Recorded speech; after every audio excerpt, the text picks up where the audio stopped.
Good afternoon, everybody. I'd like to call the Anaheim City Council meeting to order. Clerk, can you please call roll? Thank you, Mayor.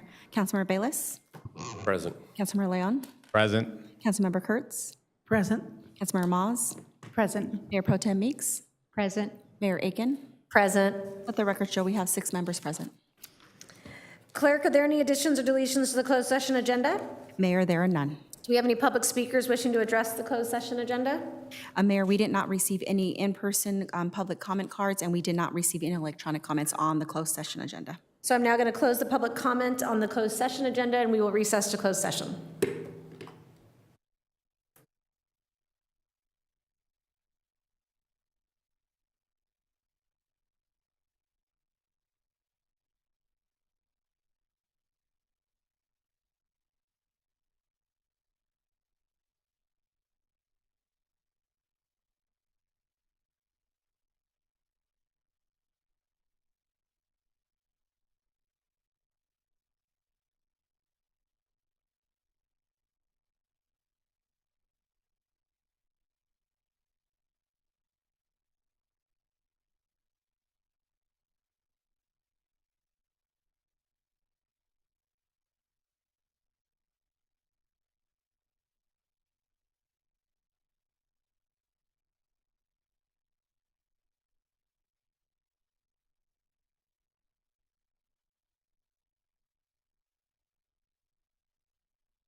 Good evening, everyone. I'd like to call the Anaheim City Council meeting back to order.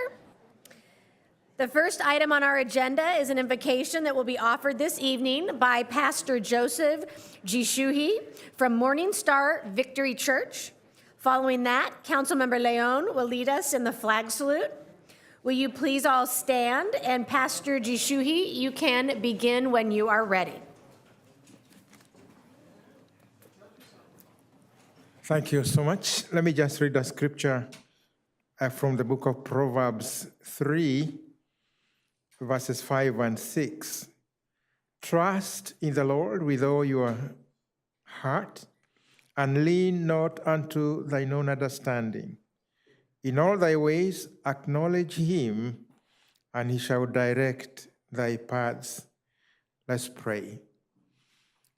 Our precious Lord, we want to thank you and to bless you for this occasion, for this meeting, for the leaders, for the agenda, for all the things that will be discussed here.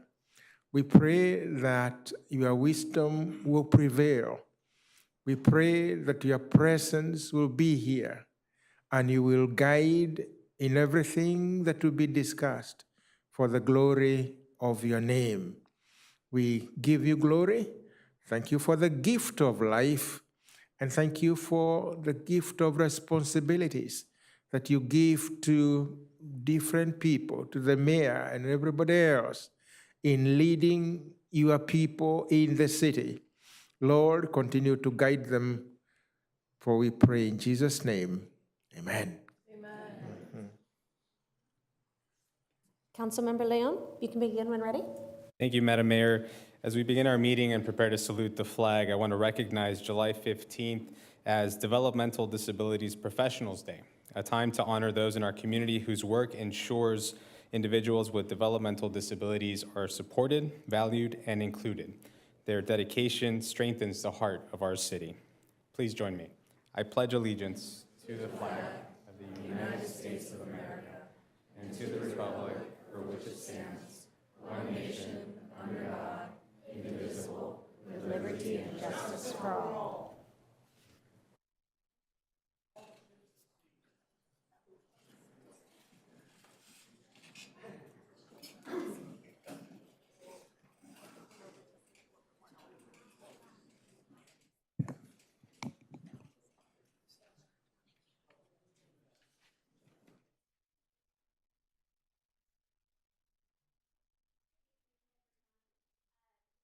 We have the pleasure of recognizing a very special program that is near and dear to Anaheim's heart, and that is our Anaheim Mills Act program. So we have the pleasure of recognizing the new homes that have been added to the Mills Act program. So in December of 2000, the city started this program as a way to preserve and honor some of our historic homes around Anaheim. Under this program, historic property owners can choose to apply for a potential property tax reduction in exchange for the rehabilitation and preservation of their historic properties. Over the years, the city's historic preservation staff has assisted hundreds of property owners with the restoration of their properties, many of which have had transformative results. Today, the city has one of the largest Mills Act programs in the state. The Mills Act has become a powerful tool to preserve our city's rich history and revitalize our neighborhoods. We are recognizing the new Mills Act properties on the screen. And Amanda Loffer from the Planning and Building Department is here to tell us a little bit more about this amazing and unique Anaheim program.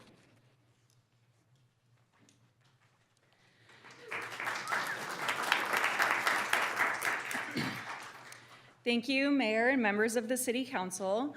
We would like to commemorate the efforts of the city and the community to preserve its historic resources. Anaheim has 4 local historic districts and about 1,500 historic properties throughout the city, most of which are located right here in downtown. The city continues to receive applications and approve new Mills Act contracts annually, as evidenced by the increasing number of historic homes with bronze Mills Act plaques near their front doors. This year, we are recognizing 5 Mills Act contracts approved in 2024. A video highlighting these properties is displayed on the screen. With these additions, Anaheim now has just under 415 Mills Act properties. This is the 3rd largest program in the state of California and the largest program in Orange County. The owners of these properties have undergone a rigorous application process to get to this point. Tonight, the city is pleased to recognize their contributions to Anaheim's historic preservation efforts.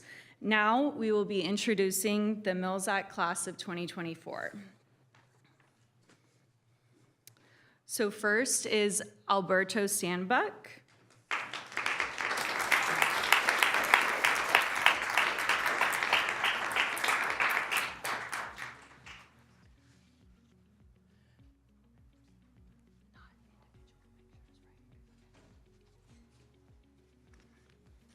We're going to take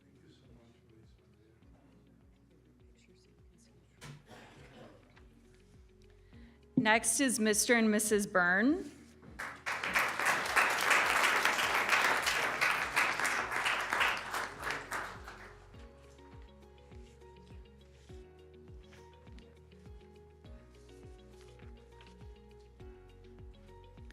Next is David Sandoval and Roxanne Murillo.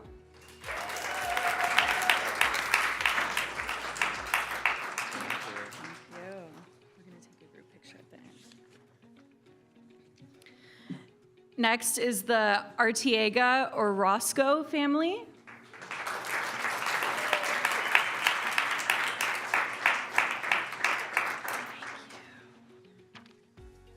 And next is Damian Jordan.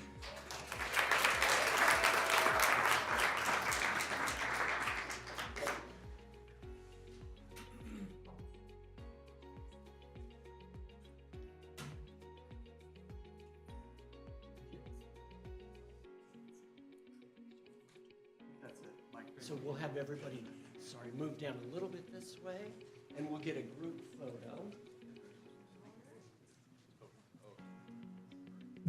And let me just check one thing real quick.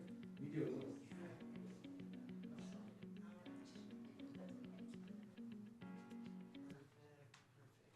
Does it look good? Yeah, I got it.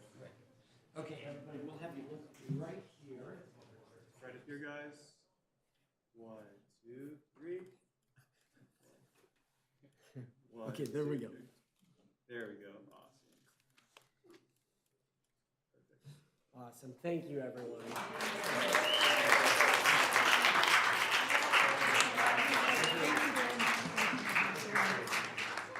You're next in charge.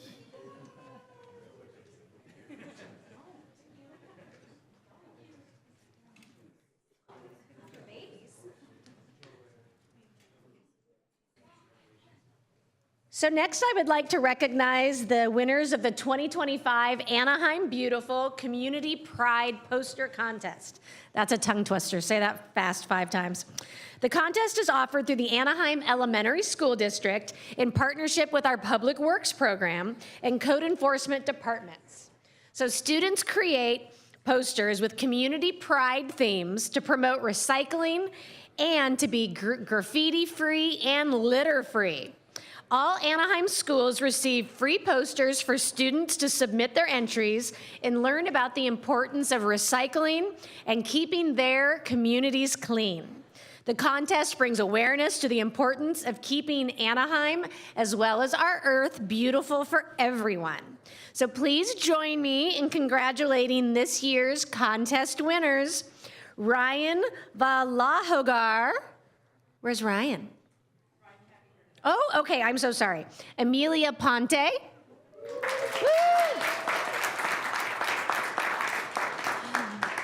Woo. River Sprouse.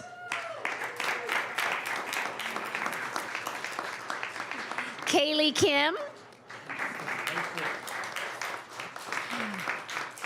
Sophia Gonzalez. And Emily Truong.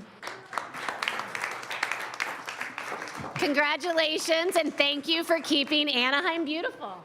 Can you guys take a picture with us? And we'll move down here just a little bit. Let your didn't have heels on, you'd be taller. We got everybody? Good morning. We'll have you join us right here. You're definitely taller than I have heels on. All right, guys, right up here. 1, 2. Awesome. Now, everybody hold, because I think we have family members who want photos. Would-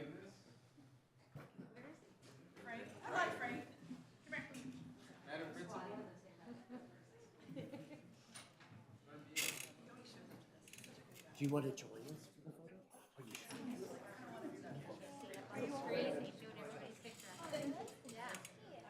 Mike, show it again, because they didn't see their picture come up. Can we do it again? Yeah. Thank you.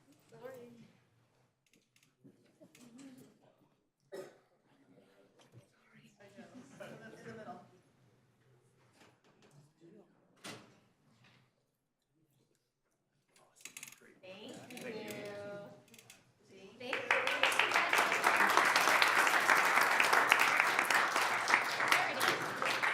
there's your pictures. They didn't see them come up. Oh, yep.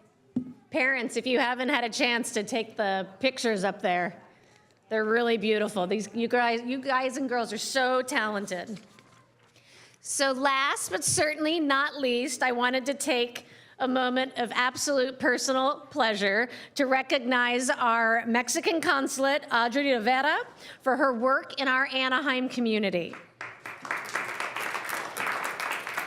She has been an absolutely unwavering supporter of the community of Anaheim.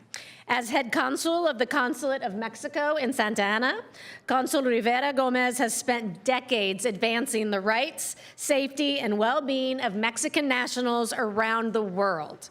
Her leadership, rooted in her deep expertise of international relations, migration policies, and in human rights, has been a source of strength for countless families working on their new home here in Anaheim.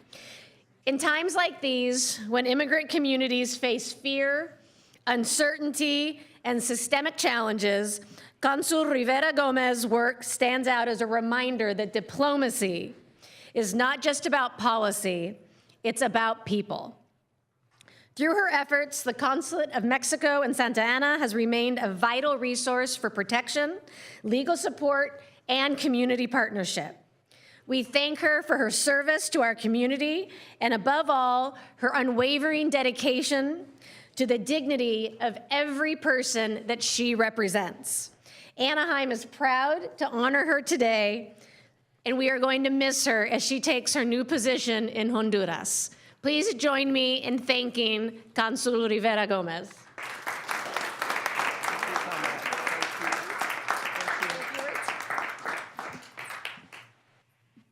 Well, thank you to everybody. Thanks, Madam Ashley, Mayor of Anaheim. Your work is also very valuable for our Mexican community here in Anaheim.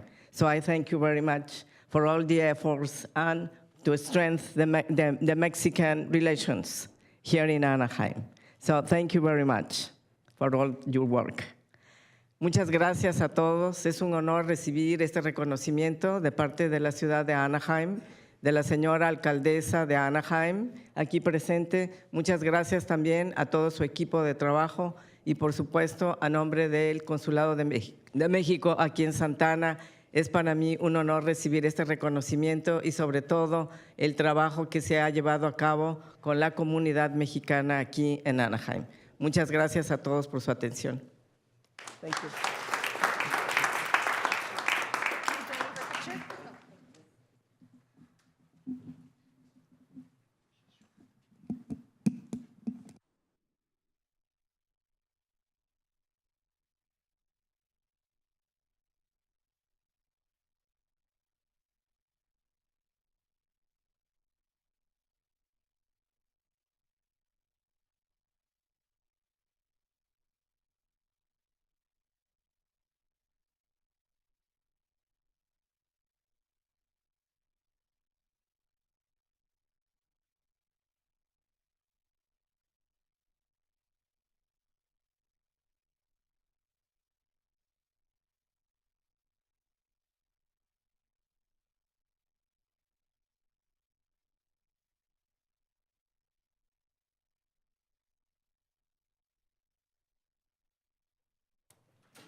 Next on our agenda is a recognition to be presented at a later date. Clerk, can you please announce?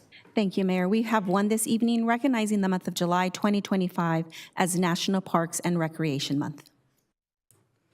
Now I'd like to call to order the Anaheim Housing Authority in joint session with the City Council. Clerk, are there any additions or deletions to tonight's agendas? Mayor, there are none. We're going to move on to public comment. Can you please outline the public comment procedures and call forward the first several speakers addressing our City Council agendas? Thank you, Mayor. Speakers have one opportunity to address the City Council. The public comment period is 90 minutes or until all agenda item speakers have been heard. Any time remaining of the 90 minutes will be provided to speakers who wish to speak on any non-agenda related items both within the council's jurisdiction. A second public comment period will be open at the end of council business, if any non-agenda item speakers were not heard during this first public comment period, and it'll be open at the end of council business as stated. The time limit for public comment is 3 minutes per speaker. Those wishing to address the City Council must complete a speaker card, which are available at the back of the council chambers. The name and contact information requested on the speaker card is optional. Any unidentified speakers will be called by the speaker card number. At this time, I'd also like to announce that Spanish interpreting services are provided at every City Council meeting. Simultaneous Spanish interpretation is provided through the use of headsets, and consecutive interpretation is available to anyone who would like to address the City Council. For translation services in other languages, please contact the City Clerk's office at least 48 hours prior to the scheduled meeting. At this time, I'd like to introduce our interpreter who will make the same announcement in Spanish. Buenas tardes. Se proporcionan servicios de interpretación al español en todas las reuniones del Consejo Municipal. Se proporciona interpretación simultánea al español a través del uso de audífonos y la interpretación consecutiva está disponible para cualquier persona quien quiera dirigirse al Consejo Municipal. Para servicios de traducción en otros idiomas, comuníquese con la oficina del secretario municipal al menos 48 horas antes de la reunión programada. At this time, on behalf of the City Council, we would like to remind the public that Anaheim remains committed to freedom of speech, and we ask that speakers address the City Council with civility and refrain from making any personal, threatening, abusive, slanderous, or profane remarks towards any member of the council, staff, or general public. We appreciate you reflecting this spirit when you speak. The time now is 5:18, with the 90-minute public comment period set to conclude at 6:48, or until all agenda item speakers have been heard. We do ask speakers that once they see their name appear on the projection screen behind me, if they can, please line up at the podium. And we have 5 speakers addressing on agenda items, Mayor and City Council. I'll go ahead and call the first speaker, Mr. R. Joshua Collins, related to agenda item number 11. If he can step forward, please.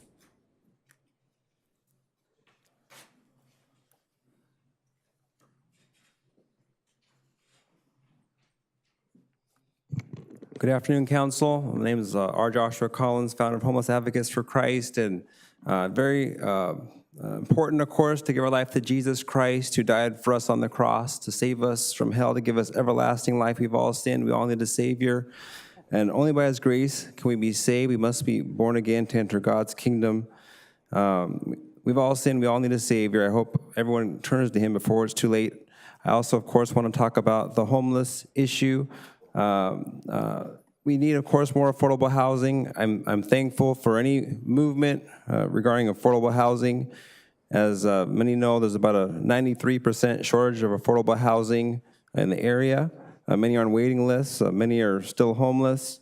And obviously, we need to bring change to the city in that area. There's so many that still are seeking help. I know a lady I just talked to at Maxwell Park that just got evicted, and she's looking for housing as well. I'm not sure. I asked the city to contact her. It seems like nothing has happened yet, but I was hoping she could make it here to speak today, but she wasn't able, looks like. But you know, the basic needs of people, that's what God's really concerned about, much more than pleasure seeking. We need to be God seeking, and of course the basic needs of food, clothes, shelter, and especially freedom, not criminalizing the poor. And of course, we want to encourage sobriety as well, purity and those things. And And I'd love to see just more provision, of course, for these types of things in the city. And I'm thankful for what's being done. I'm thankful for any movement in that direction that's already been happening, for those that are working to help those in need. But think of eternal values as one thing we need to do, is think about eternal values. What does God in the end want from us? And on the day of judgment, are we going to be ready for him? Have we been doing what he wants us to do? Jesus was homeless himself, and many people get offended when you might say that, but that's the truth. He was homeless, and he said he had nowhere to lay his head in the book of Luke. And obviously, he tied himself closely to those in need. And are we distancing ourselves from those in need? Is this meeting, is it made comfortable for those in need to come here?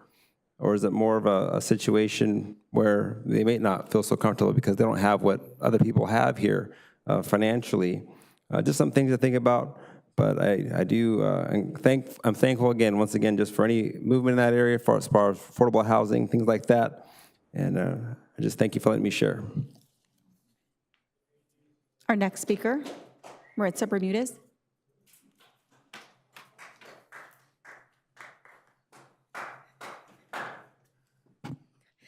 Okay, good evening, Mayor Aiken, council members, city staff, and our Anaheim community here and online.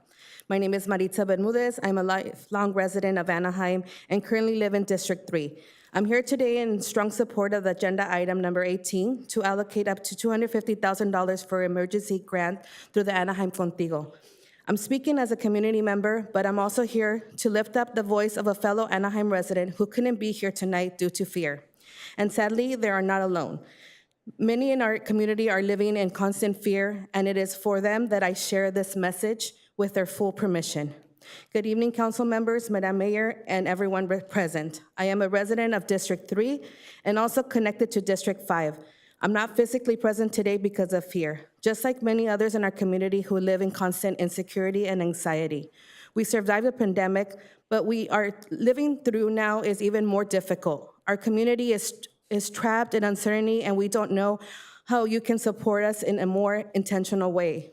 We are protecting each other, sharing what's happening in our neighborhoods to keep each other safe. Even when we don't have photos or video evidence, and even though we're criticized for creating fear or panic, we know that's not true. If our warnings had been enough, maybe one of our neighbors who was picked up by and deported by ICE would still be here. Last week, out of solidarity, faith, and unity, people from across various districts came together, not just for one or two, and raised money so this person, a member of our community, could return with her family in their home country. And with their permission, I share their words. I thank each and every one of you from the bottom of my heart for helping me return to my children. I never imagined that a community that isn't my family would extend their hands to me. Today, I know that love, unity, and true support exists. Thank you for making a difference. Today, with all due respect, I ask you, what are you going to do for this community? How will you step up to this challenge? These residents may not be your family, and maybe you'll never meet them, but they are workers. They pay taxes, they support schools, they volunteer, and they make our city better. And they are in crisis. Many can't work, they need legal and emotional support, and above all, they need your presence, not only for photos, but so we can feel your real support, your solidarity, and your connection to our neighborhoods. We, despite the fear, are doing the impossible. And will you show up for our community and vote yes for Anaheim Contigo in support for those funds? Tonight, you have the opportunity to not just fund a program, but to show that Anaheim is our home and that everyone belongs. Lastly, I want to sincerely thank you, Mayor Aiken, Councilmember Kristen Moss, Councilmember Leon, City Manager Vanderpool, and Duku Lee from the Anaheim Public Utilities for your partnership and support during the recent food distributions at our local high schools. Ma'am, I'm sorry, your time is up. Those moments did not go unnoticed. Thank you so much. Our next speaker. Good evening, Mayor and council members. My name is Dulce Sotelo, and I am a resident of Anaheim, specifically District 3. I'm here in strong support of the proposed allocations of up to $250,000 in funding for our Anaheim Contigo Emergency Assistance Program. This funding is vital to the well-being of Anaheim's most vulnerable residents. Our families are facing hardship right now and struggling to afford basic needs like groceries, paying rent, utility bills. Our neighbors are starting to move out of our cities. My neighbor just started moving out. She just moved into Anaheim, she's moving out. Approving this funding is going to demonstrate this council's commitment, compassion, and solidarity to the hardworking people in our community who are in fear of not being able to feed their children. Basically, you know, we're facing really, really hard situations, and our families are worried about what's going to happen to my children. What if I can't pay my rent? Where are my children going to go? What if I can't provide enough food for my children? So I urge you to vote yes on item 18 and show your support for our community. Thank you. Our next speaker. Good evening, Madam Mayor and council members. My name is Haley Sotelo, and I'm a resident of District 3. I'm here today in support of action item 18. The funding that would be provided to the Anaheim Contigo Emergency Assistance Program is critical if we want to keep improving and creating a more welcoming Anaheim. This funding would allow families who are most impacted by immigration to continue to survive and pay for basic needs. Anaheim has been doing great work with Anaheim Contigo, and we should continue the work. Anaheim is home to a diverse group of people, many of them immigrants, and that is what makes Anaheim my home. That is what makes Anaheim great. And that is what makes it so beautiful. So I urge you all to vote yes on action item 18. Thank you.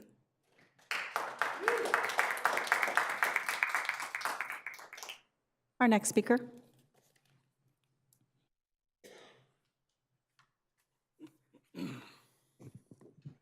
Good evening.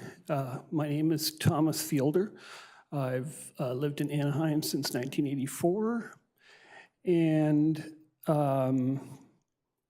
I am a member of both Housing is a Human Right, Orange County, and People's Homeless Task Force, Orange County. But tonight I'm speaking as an individual who appears to be facing an increase in my water bill in order to pay for cleaning up a chemical in 4 of Anaheim's wells that's going to cost $12 million, and because fireworks that are set off every night at Disneyland are a major source of this chemical, I feel Disneyland ought to be paying for the cleanup, not the residents of Anaheim.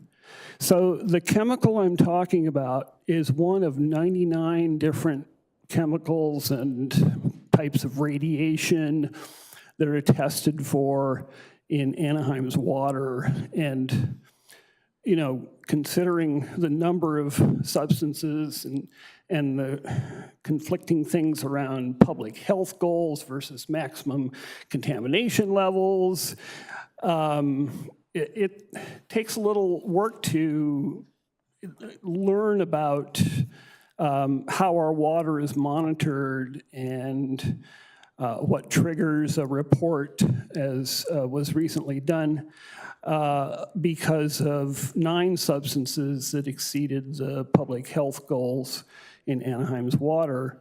One of those was perchlorate, which is a substance that's used to set off fireworks and which migrates rapidly into our groundwater and persists for decades.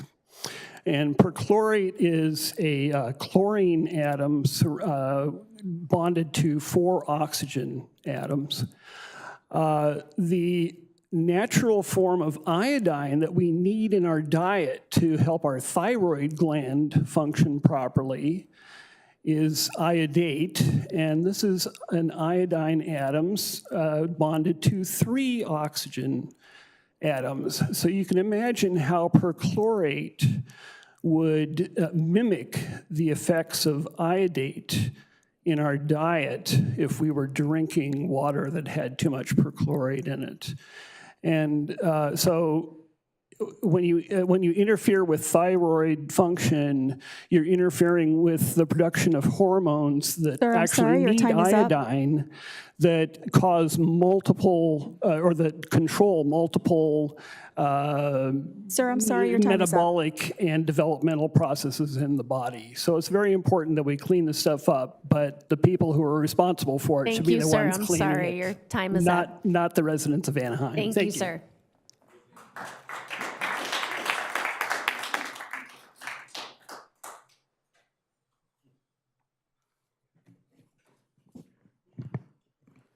Good evening. I'm here tonight not just out of concern, but out of frustration. I attended the public hearing at the Utilities Board on June 25th. This hearing on water quality was not clearly advertised to the public. When I entered the building, I was yelled at by security guards who incorrectly stated the building was closed and that there was no meeting. This form of intimidation is unacceptable. It was very clear the public was not welcome. My reason for attending that hearing is my concern over perchlorate contamination in our water. Study after study has confirmed it. Fireworks release perchlorate that contaminates surface water and groundwater, especially near display sites. And as you know, Anaheim hosts major fireworks show nightly. When the fireworks burst into their colorful lights, chemical debris is left scattered across the ground, and perchlorate is one of them. This contaminated water is then used for, among other things, drinking, cooking, bathing, watering gardens which yield food to be eaten, washing our pets, washing playgrounds used by children, and watering lawns both at homes and parks. In 2023, the U.S. Court of Appeals reaffirmed that the EPA must regulate perchlorate in drinking water because it's a danger to human health. It disrupts thyroid function and impairs development. 9 of Anaheim's groundwater wells tested positive for perchlorate. Treatment systems have been installed at 5 of them and began operating in 2024.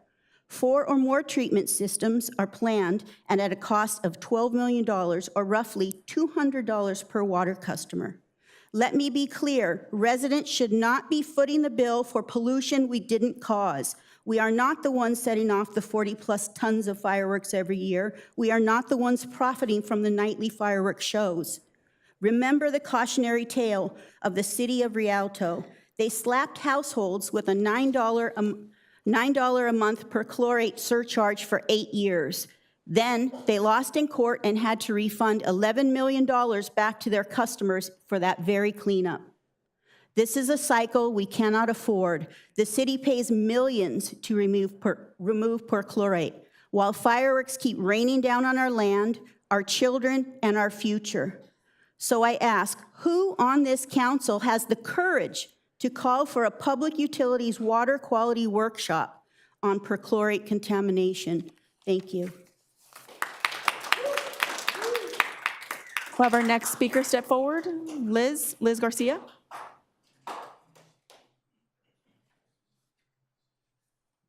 Okay. Eje, Kualitutaki, good afternoon. Maestra Liz Garcian couldn't be here, but we had a beautiful grand opening at the bookstore, and she says hello to everybody and wishes she could be here. I just want to support item number 18, and thank you, City Mayor, and everyone else in the City Council, and City Manager, City Attorney, City Clerk, Assistant City Clerk, and the audience in our community. Yes, we were actually checking up on our murals. It's been really hard for us to, even myself, to even go. A little fear there that maybe unidentified people would be there, you know, that don't say ICE in the back of their sweaters or jackets. And so, but we went there, and thanks to our another muralist, Nishi, he's back there, and he has a lot of beautiful Japanese-American murals in Orange County. We were there, and there was people saying that they were very scared. There was agents there maybe about 3 weeks ago there by Vine and Sycamore, by the railroad tracks where the new stop signs are at. Yes. And so we were passing some of these red cards, just explaining to them in the rights, you know. And in that community, there is people that speak Nahuatl, not just Spanish, not just English, but or Vietnamese, because I know they have them in Vietnamese and Arab and stuff like that. But I think it's also important to now take it another step and have them in Nahuatl, the Aztec language, which is native to the Tongva people, the Ahachiman, the Mexica, Mexican Indians, that we've always been here before the settlers. I'll use that term from now on, settlers. And I want to thank Natalie Bacaba for being there at the grand opening as well, and Gustavo Arellano, and many people were there. And I'm thankful to meet the, I forgot his name, he's in charge of the business association, and also Vern that helped us connect to that place, because it's a place where we can express our poetry, our music. I went to school, a Native American art school, and in some of my plays or stories when I got to meet Mel Gibson and Eric James Olmos at the Native American School in Santa Fe, New Mexico, IAIA, in my stories I talk about how I was raised here in Anaheim on Tongva territory and how some of our people had to cross the illegal borders that the foreigners put there. And to end this, I want to sing a song, because this is for you, Treasure, alumni from the Anaheim Alumni Association. We made peace that day. I recognize you now. You have the Congressman Lou Correa tag on you. I recognize you. So I'm glad that you admitted that maybe we should take Native American history, and she admitted to that, Native American history class. So right now, our people are getting ready at the sun dances in South Dakota, Mexico, Montana, and all over in Kumeyaay territory, San Diego. There's a lot of secret sun dances.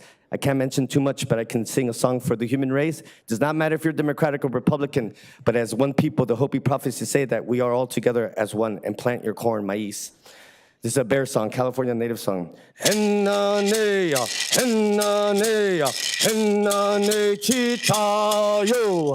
Henna-nea, henna-nea, henna-ne-chi-ta-yo.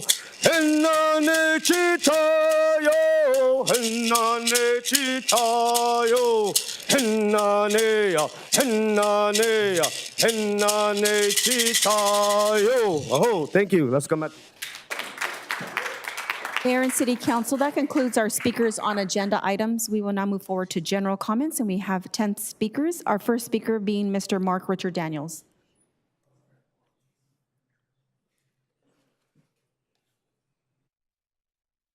Slowly approach the microphone. I don't know what I'm going to say. We are in a nation of immigrants. We are on land that was settled by immigrants far and wide from places across the globe. In particular, the German settlers that settled this land to grow grapes and vineyards, and then it just went on from there. We're at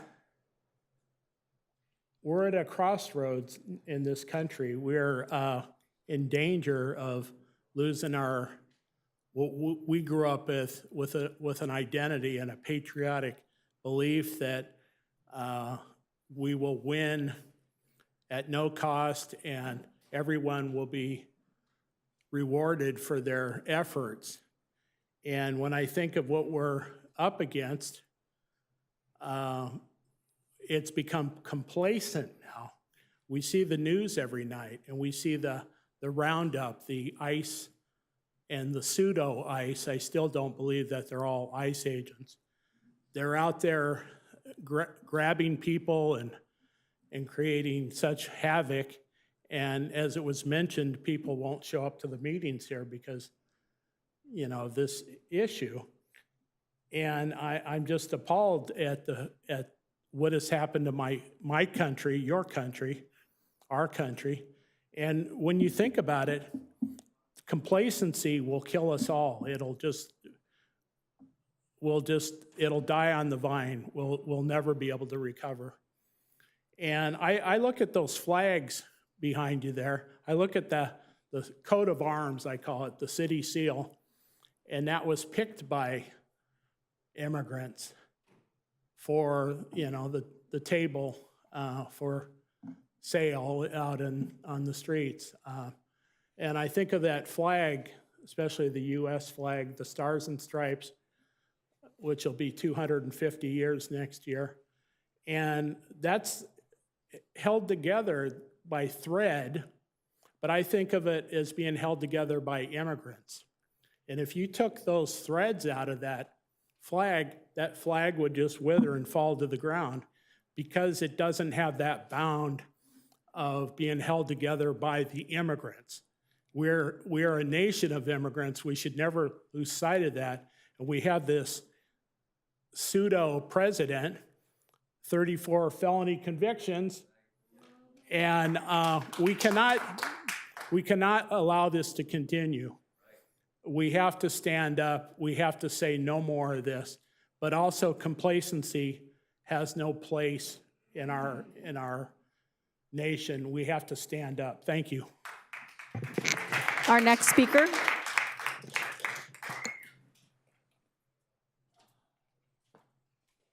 Mayor, City Council, let me tell you about what the Christians did to me, starting in Riverside, Harvest Church.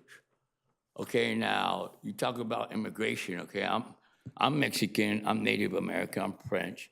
I was born in America. My dad fought in the army for South Korea. Now, President Trump was a Christian. Go think about that crap, okay? So you tell me about that Christian stuff. Now, Olivia Samuelson, one of the perpetrators, over 2.5 years going on with this case with Fred Young, the mayor. She told me I ain't gonna get a fair trial because he's a city official. I know that. I ain't stupid. You know, that Christians don't like me. So I got arrested 2 months prior to April 18th. Cost me $2,000 to get my Nissan out. So I got arrested again on some stupid shit stuff. Okay, Fulton PD don't like me because I shamed the hell out of them in their courthouse. And so they arrested me again. They said I could not go any of the banks, 10 of them, okay, at all, 100 yards. That's what the deal I took because I had to get out of there because of everybody do drugs and drinking. Like I told you, the Hudas, the sheriffs, did 3 raids and busted everything they got and went by and nodded their head at me. I can't be around that crap. And the judge wouldn't give me OR. So now here's the bill.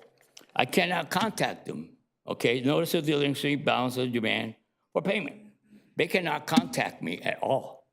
And they're gonna get in trouble. Now I put a case in when I talk to the police. Okay, my car was for $15,000. They put a bunch of charges, so they sold it for $6,700. Now I owe $10,000. It's a scam. I know it for all along, but I ain't gonna say nothing until it happens to me. This needs to be investigated what these insurance companies, what the banks are doing, and everybody. All evil go to Reuben, turn to my good, because I know what you are. I know what these criminals are. Thank you. Our next speaker, Janine Robbins.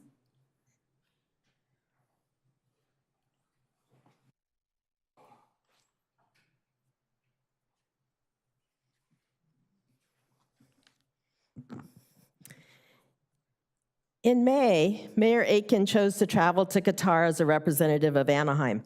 This was not announced to the residents of Anaheim in any way. It was billed as an economic forum with Ashley and 4 other mayors of various cities.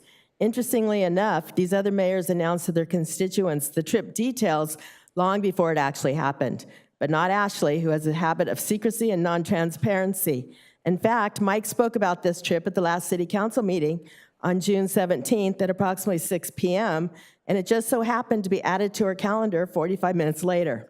Who was she texting or emailing from the dais during the meeting? So much for transparency. As a resident of this city, I believe our values must be reflected in the decisions we make, especially in who we choose to do business with. Qatar is not a democracy, it is a monarchy, an absolute monarchy, where power is concentrated in the hands of a ruling family. Qatar has built its wealth on the backs of exploited migrant workers. The world watched in horror as reports surfaced of widespread wage theft, inhumane working conditions, and substandard living quarters. Workers died in the thousands building the infrastructure for the World Cup. These are not accidents, they are consequences. Under the kafala system, workers are enslaved, unable to leave the country or change jobs without permission. Their owners hold their passports. Women are further oppressed under a male guardianship system that legally treats them as second-class citizens. Domestic violence and sexual harassment go unpunished. According to the US and Israeli intelligence, Qatar has funneled over $1.8 billion to Hamas. That is not speculation, it is documented. Anaheim should not be financially entangled with a regime that funds groups committed to murder and extremism. Let's not forget the global bribery scandal surrounding Qatar's successful bid to host the 2022 World Cup, an event marred by corruption, exploitation, and bloodshed. Is Ashley Aiken part of the bribery money paid to U.S. politicians? The mayor of Washington, D.C. is currently under investigation for this very same trip in 2023. We want to know who went on this trip and who paid for it. Who paid for Michael Penn to go? How is this money being disclosed? On a financial disclosure form as a campaign donation? Where are the travel expense records? In 2023, Qatar paid $62,000 for one mayor and 4 staff to attend. Where is the itinerary? The forum was from May 19th to May 21st, yet Ashley's amended calendar shows her arriving on May 16th, a full 3 days before the meeting. While in Qatar, Ashley and her husband, along with others, attended an exclusive dinner, which is said in the Gulf Times to have provided Qatar-based stakeholders a rare opportunity to connect directly with U.S. mayors, to explore commercial synergies and open the door for future partnerships. We should not be doing business with Qatar, not now, not ever, until they meet the basic standards of human decency. Ms. Robbins, I'm sorry, your time is up. We need a mayor who is more interested in addressing issues in Anaheim than flying around the world.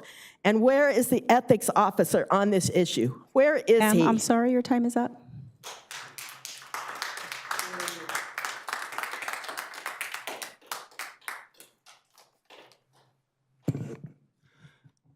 Good evening, Mike Robbins.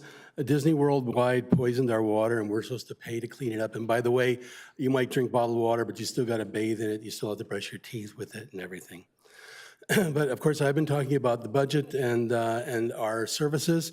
We have 402 sworn officers in 2008, but in a city with 345,000 people and tens of millions of tourists, we're relying on the same number of sworn officers as we had in 2008. Or what, a few more? Anaheim has grown in population complexity and public demand. Our police staffing has stood still. While Anaheim evolved, our public safety infrastructure did not.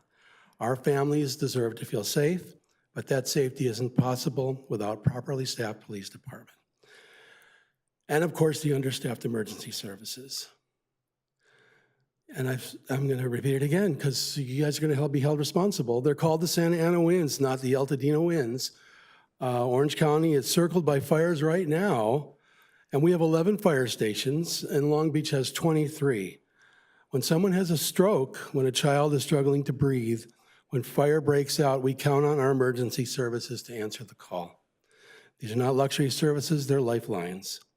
Understaffed paramedic units and fire departments mean longer wait times and worse outcomes. In Anaheim, we have a limited number of emergency personnel carry the weight of a much larger population that includes millions of tourists and, of course, natural disasters in our fire zone. It's dangerous for all of us, your family, your friends, and your neighbors if you care. I mean, not just about Disney Worldwide, but about you and your family and your neighbors. Obviously, this is something that has to be addressed immediately. Disney World doesn't care if we live or die. They don't care if our house burns to the ground, especially if it's Anaheim Hills, that's way away from Disneyland. Disney World owns you.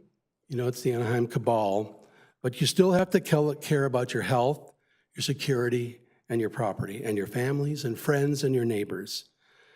If you added a 2% infrastructure tax on any and all tickets in the city, that would bring in enough money to fully staff everybody within months.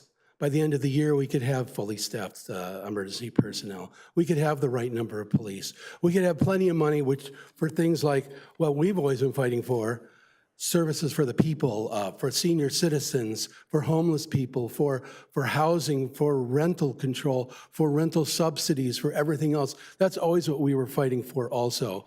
But this is not just about that, it's about you and your families and your friends and your neighbors. And how can you know this now and not deal with it like tomorrow? I really don't understand. Thank you very much.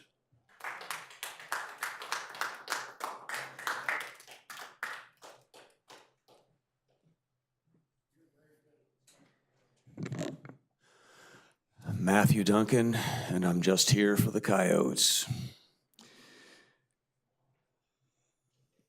A large percentage of Anaheim residents are still unaware that the city is trying to trap and gas coyotes. Now, there's been no trapping of coyotes in 2025 because the city is now finally respecting and following 465-5G3, the trap placement requirement. And an even larger percentage, though, of Anaheim residents seem unaware of 465-5G3.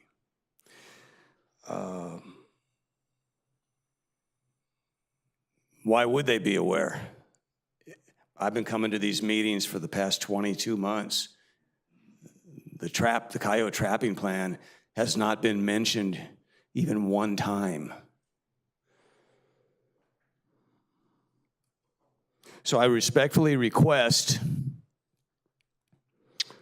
that we add an agenda item to a future council meeting where we can have a presentation about 465-5G3, similar to the one that we heard at recent District 3 meeting.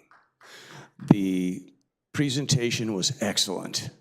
It was 100% factual, very educational for most of the people who were there. Now, some weren't happy with what they heard. One fella said after the presentation, "We need to contact the Department of Fish and Wildlife." Well, you can do that, but the Department of Fish and Wildlife does not create or really even influence policy. It enforces policy. If you have a concern about the policy, this is a state policy, I suggest you go to an upcoming Fish and Game Commission meeting. There will be one 4 weeks from tomorrow in Sacramento, August 13th and 14th. Now, anybody who's a resident can participate. The meetings, they're 2 days, statewide meetings, so they last all day. But I encourage you to go. You can participate in person, on Zoom, or by telephone. But if you have concerns, and there are some concerns, I understand, about this policy and the enforcement of it, this is your chance to talk to the big dogs. Chuck Bonham, the Director of Fish and Wildlife, will be there. Mr. So Duggan? peace and respect for the song dogs. Time is up. Next speaker, Brian Kay.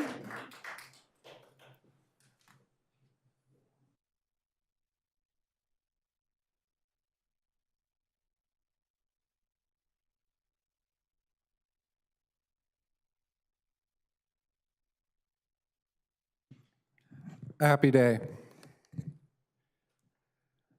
Let's talk about coyotes and misinformation. About 80 times, people secretly approached this council and Mayor Aiken and asked if a coyote could be trapped and killed. And 80 times, you did it. The only reason why it happened was because you embraced the misinformation that those coyotes might hurt someone and that the coyotes were the problem. And it's kind of a surprise because then somebody, an Anaheim resident, S.A. or S.N., I use her initials for some anonymity, asked for the city to help her with a coyote problem. And the city of Anaheim said she had to go out and get signatures from 150 yards around her home. So she tried to do that, and she failed. But that didn't stop her from getting a trap and putting it in her backyard. And now that coyote's gone. Just gone. It's not around anymore. That coyote's cubs are gone. And it's a shame because there's laws, there's legislation. You have people who come down here and speak about these issues. And you ignore them.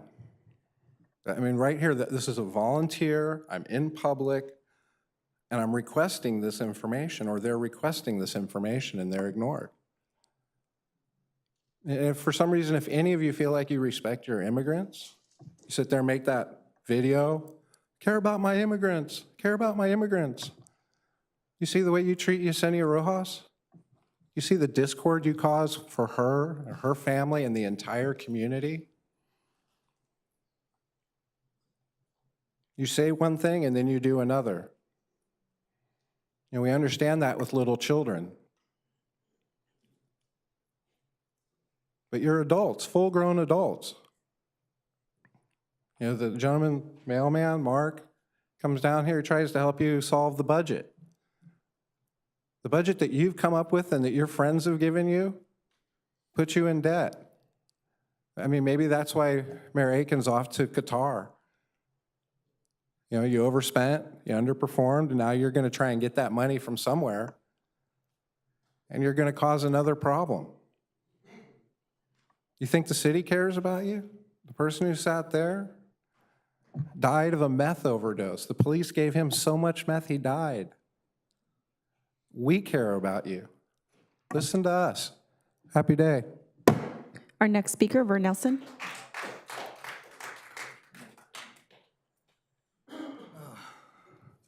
Good news, Narciso Barranco, just half an hour ago, was released and is with his family now. You probably know who that is. He's a landscaper who got beat up and taken by ICE last month.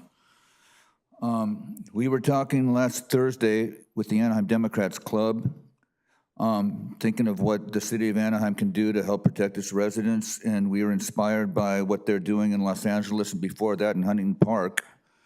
And we put that in the form of a resolution, which you all have in your inbox. And that goes like this. Whereas Anaheim, which has been designated a welcoming city, includes a population over half immigrant, which is values and on which it depends economically. Whereas in other vibrant California cities, our current federal government has been sending agents to abduct, imprison, and deport as much of our immigrant community as they can with no end in sight.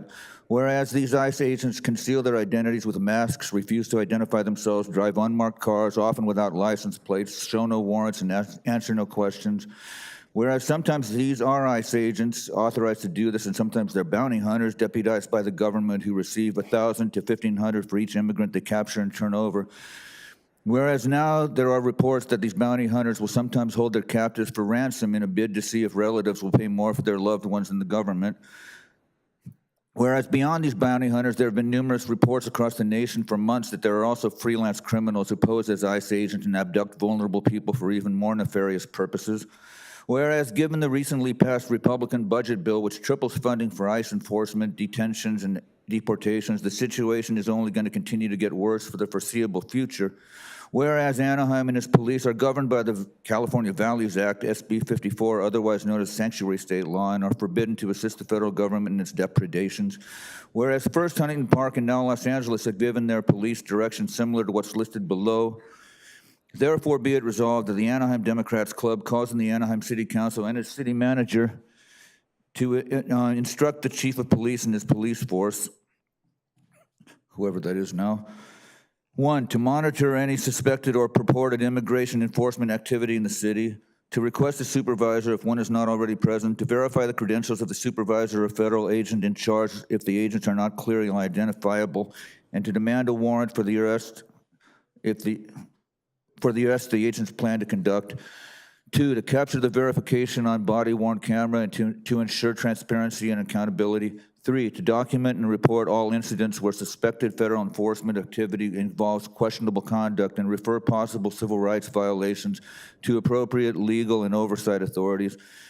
And 2, take appropriate enforcement action if they determine an individual is not a legitimate federal enforcement officer.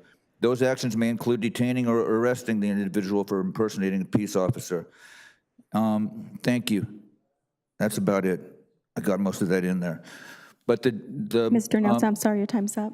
the day after the Huntington Park passed this policy, they found somebody pretending to be an ICE agent. Our next speaker.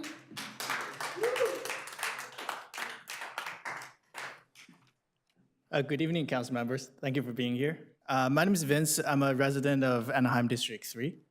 We've moved into part of the townhome community by La Palma and Anaheim Boulevard. I'm here to voice a concern that's been affecting my family and many of our neighbors for a while now. A nearby business, Old Dominion Freight Company, which is located in 201 East La Palma Avenue, regularly operate very late into the night, often well past midnight, between 2 a.m. and 2 to 5 a.m., and it generates very excessive noise that really disturbs our sleep and daily lives. They generate these disturbances by raising and dropping entire loaded containers, and these obviously create explosive sounds as loud as 65 to 75 decibels while past midnight, with earth-shaking vibrations, and this occurs very close to our homes, within 20 to 30 feet of our front door, basically. According to city's noise ordinances, particularly section 6.73, this kind of noise and activity that causes unreasonable noise really should not be permitted between 10 p.m. to 7 a.m. We've tried to call the police department's non-emergency services, and our neighbors have too, for the noise complaint, but they've acknowledged the issue, but told us that they're not willing to take any action to address this issue, and instead referred us here to bring this to your attention. So I'm just basically asking the council to please look into the enforcement of city ordinance regarding this existing noise concern, and possibly consider stronger mechanism if the current policies are not sufficient enough. This issue affects not only just me, but also several families nearby who are also struggling with the impact. We have a neighbor who's an Afghanistan veteran who can't sleep and says that the loud noises in the middle of the night reminds him of his time during the war. We also have neighbors with an infant less than 1 year old who can wake up and cry due to this excessive noise. We appreciate any step that the council can take to address this and help ensure our neighborhood is a livable place, especially at night. Thank you for your time. Thank you, Mr. Lee. Mr. City Manager, could you get Mr. Lee's contact information and then get an update to me and Councilmember Rubalcaba about some possible measures we can take to counteract the disruption? You bet. In the interim, Mayor, Brittany Malinowski is in the back of the room and can speak to the residents, and we can get some immediate assistance going. Thank you very much. Thank you. Our next speaker.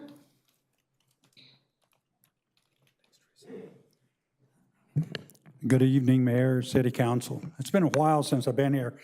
First thing I wanted to say is I fully hope you'll take what the resolution that was submitted by Vern serious. It's sad to see the Constitution of the United States just trampled by Trump and his allies as far as immigration. And to just allow that to just keep going on is just, it's disgraceful. And we should join with a lawsuit if it's in LA and get it done. The other thing I want to encourage people, especially people out there, is there is no doubt we should start planning ahead for November of 2026. We need to take over at least the House of Representatives.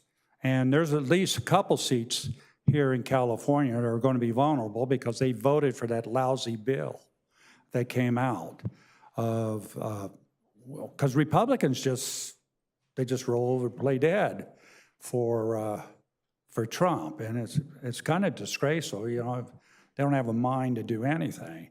But next year, we should encourage everybody. Let's take back the House. We need that. We've got to put some sort of, restrictions on President Trump because the guy is, they just outright lie. I mean, I'm retired, so I watch a lot of news. And you just see one lie after another. You know, like our Attorney General. I love that thing about the Epstein. You know, she goes, and if it's from Fox News, you know, she goes, well, I have the list of all the people that were involved on my desk, reviewing. And now all of a sudden, 5 months later, no longer do we have a list. Now she had the file on her desk. So we all have to do that. But I do encourage the people in Anaheim, because we're going to have Lou Correa is going to get reelected, I'm sure.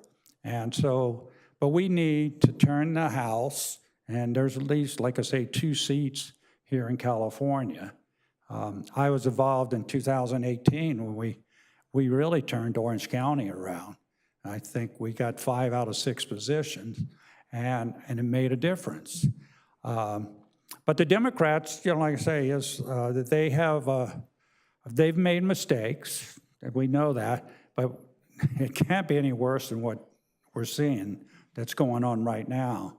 And this affects all of us. We have a lot of seniors here in Orange County, and we don't know at this moment in time how much Medicare and Medicaid and Donaldson, I'm sorry, your time is Medi-Cal up. are going to be affected in the years to come. Thank you.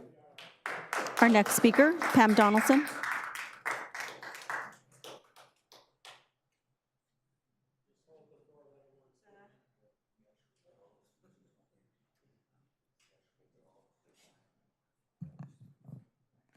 Good evening, Mayor and City Council. My name is Pam Donaldson, and I'm just here to hope you adopt what Vern Nelson had said, because it's very serious. The other thing, I wish that the Anaheim City Council or the City of Anaheim would join Los Angeles lawsuit regarding the ICE situation. We really need you to join them, so it makes it bigger. What's happening is terrible, and you just go out in the streets and you see these kids being stopped by these Marines or whatever, and it's awful. And the other thing is, I don't think I should be paying for Disney's polluting our water, because I don't think I should have to pay for that. Thank you.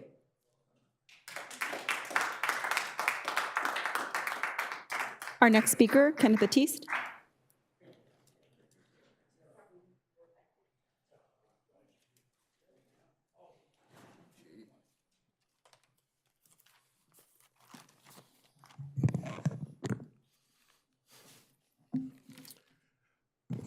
Good evening, everyone. Giving honor to God and those on the council are serving the God of the people. Illusion of inclusion. Our present administration is showing that they don't care about the people. God don't like ugly. Texas floods. Carolina's floods. No, who's supposed to come in there? No FEMA. We had floods in Iowa today. My point is this right here. None of us could see the power that he has, and he's doing this because we are tolerating the corruption. The corruption that is done to the people that go ahead and see and pray to him for the deliverance. And our government has become a place of corruption, totally corruption, especially against the people who got bamboozled into voting for this administration. ICE is AKA Trump's Gestapo, terrorizing people, terrorizing children, terrorizing to the point where, guess what? And what happened to them supposed to get out all of the MS-13 gang members and stuff? They must have been hanging out at Home Depot. My point of it is, it's become a thing of numbers. It's a genocide. It is genociding in America.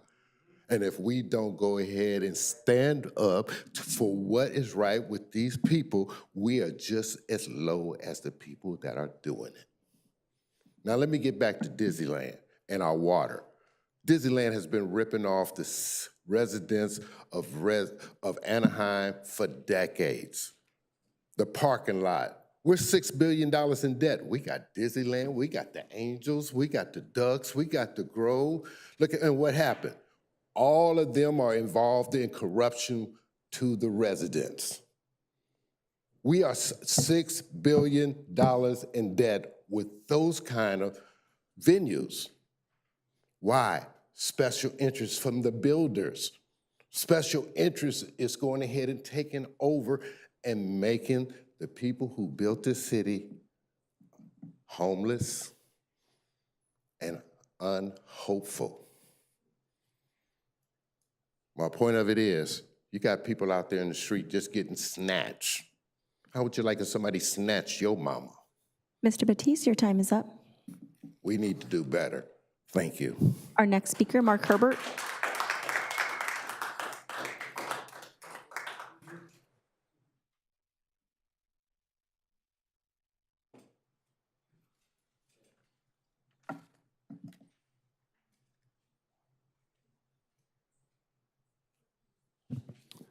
Mark Herbert, AnaheimGrease.com. The city received a letter from California's Housing and Community Development Department July 10th about the housing element, and they said the city is substantially in compliance, yet it is still short of certification. Could we have an explanation about that tonight? And there was no mention in that letter, as in the previous 5 to the city, about public engagement. What is the role of the public at this point until it's certified? I'd appreciate an answer tonight. It's been 4 years we've been waiting for the compliance. In a company town, business is often done behind doors, completed behind doors. At last council meeting, Council Member Campos-Kurtz said in the next few days, she is going to invite 90-plus ATID rate players to a meeting at City Hall to work on the problem of affordable housing, particularly for workforce employees. Continuing the council's policy of limiting public engagement, the public wasn't invited. The oversight of the funding of this project then is going to be left to the same group of hotel owners and city staff who failed to conduct an audit for 14 years, the first 14 years of ATID. It was not until 2024 when the state stepped in that the residents of Anaheim received their first audit. Only then did ATID agree to return over $3 million in COVID funds that it took during the COVID crisis. Has that meeting occurred? What's happened in it?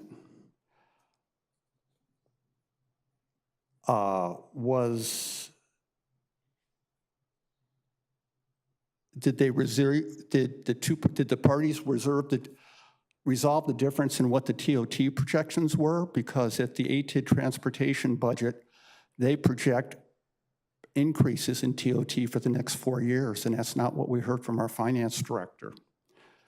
Could they find the surplus of ATID? I found it difficult in the ATID transportation budget because it was listed under unresolved financial encumbrances. And that was $23.9 million, and $9 million was listed under remaining allocations. That's how business is done behind closed doors. Where is this $33 million surplus going? Is it going to the bridges linking Disneyland to its new parking lots? Or is it going to the workforce affordable housing? There's only $33 million in the surplus, and the bridges are estimated to cost between $19 million and $47 million. Mr. Herbert, your time is up. Thank you.